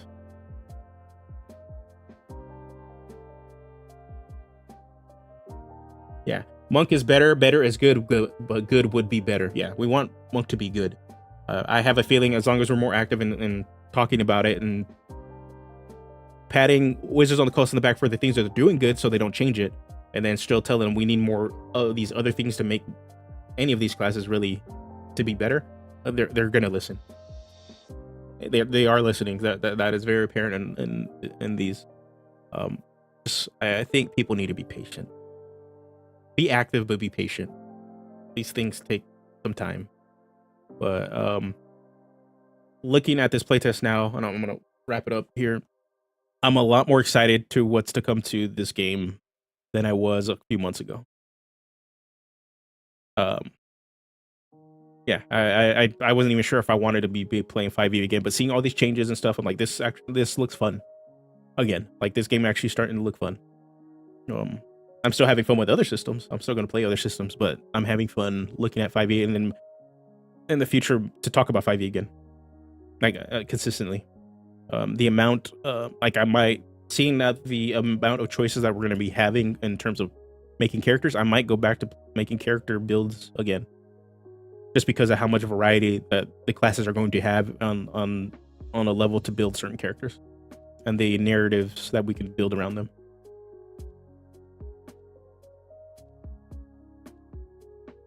But we love DP. Yeah, there's a lot of like wordings and things that that is still problematic with the monk. That doesn't really move it away from all the issues that it has. I highly recommend watching Asian Represents go over the monk for people that aren't in the know. The video is not that long, but it is a good kind of summary of like the cultural issues with the monk, while also they look at the mechanics a bit and see where they fall flat, and they're saying much of the same thing we're saying. So, but yeah, they want to change. Yeah, focus is, I think, the front runner for like changing the name of the discipline points. Yeah, and if you guys haven't subscribed to Asian Represents, go do it. They deserve way more subscribers than they actually have. It is a very, very solid, informative channel. So definitely go check them out too. Yeah, focus is strong option. So before I leave, we gotta do a little promo. As you can see up in the corner, Sky Zephyrs. So Sky Zephyrs is somewhat sponsoring this stream, this channel, for helping promote the Kickstarter that is coming soon. You can find a link to the Kickstarter, I believe, in the description. What Sky Zephyrs is a third-party 5th edition product by the father and son team of Homie and the Dude, who cover TTRPG and MMA content. You can find a variety of actual plays, I believe, that tend to skew towards 5e, but also a ton of MMA content where they're interviewing fighters after their matches and stuff like that. So if you're kind of into both, they're probably the perfect channel for you, where if you want to see some TTRPG gameplay and also you want to see MMA, there you go. So definitely go check them out. What Sky Zephyrs aims to do is to bring player, ship, and aerial combat rules to 5e that is intended to complement but doesn't bog down 5e combat. So it is meant to take up the space that Spelljammers and Eberron didn't fill when it comes to aerial combat. So that's what they're hoping to do, and make it accessible for you to play. In addition to a physical book, they are going to be releasing a PDF of the book, and also a digital tool that'll help you run the mechanics at your game, whether it's at a virtual tabletop or at the table, a physical table. So the Kickstarter is going to be launching soon. I believe they actually have a timer up now. So if you go to the link in the description, it will let them know that I sent you over there. And when the Kickstarter launches it, if you back it going through my link, I get a little kickback. So you support this channel, and you're also supporting them and launching their book. So definitely go check it out. It looks very, very interesting. I've seen a lot of people make a lot of hacks, but nobody actually introduces a digital tool to help you run the game and help you run their supplement, which is awesome. So I'm interested in seeing how that is. Once I get access to both of those things, we'll feature them on the channel to see if you guys are interested in backing this also. So things coming up this week. Tuesday, we'll be doing some gaming and playing Final Fantasy 16. If you want to come and hang out, if you're here in the US of A and aren't doing anything on the 4th of July and want to come celebrate, come hang out with me and celebrate with me. We're going to take down some icons and summon the shit out of some stuff and punch. We're going to be punching some summons. I'm unfortunately feel bad that I made Final Fantasy 16 a stream only game, because that game is sick and I wish I could have been playing it offline. But no, I want to play it and share it with you guys. So we're going to be doing that. And on Wednesday night, we'll be streaming again, and we will be looking at some Pathfinder content. So if you're kind of iffy on getting the beginner's box because they're only featuring 4 classes, well, I'm going to be looking at how you can expand the options available to you in the beginner's box, and that works alongside it, looking at expanding the beginner's box options introduced by Ukulele Bard. So you want to stop by and check that out. Come by Wednesday, we'll be talking some Pathfinder and switching it up. And then I think next week we'll be doing some Cypher content, and also maybe some 5e content. I think Sunday I will be doing some more design. So got to get back on the horse and do some more Luchador and some more Dreadnought stuff. So definitely going to be doing that. So again, thank you guys for stopping by. Thank you, Skippy. Thank you, Steven, Rules and Rulings. Please go support his channel. Go sub there. Thank you, Indestructible Boy, for stopping by. Augusto. Let's see, you got Nick. Everybody that showed up today. Fallen Phoenix. I know Drunken Yoda came in. Daryl. And yeah, that was about everybody that I can see in the chat. So thank you guys for all showing up. Until next time, you guys have a good one and take care. Peace, peace, peace.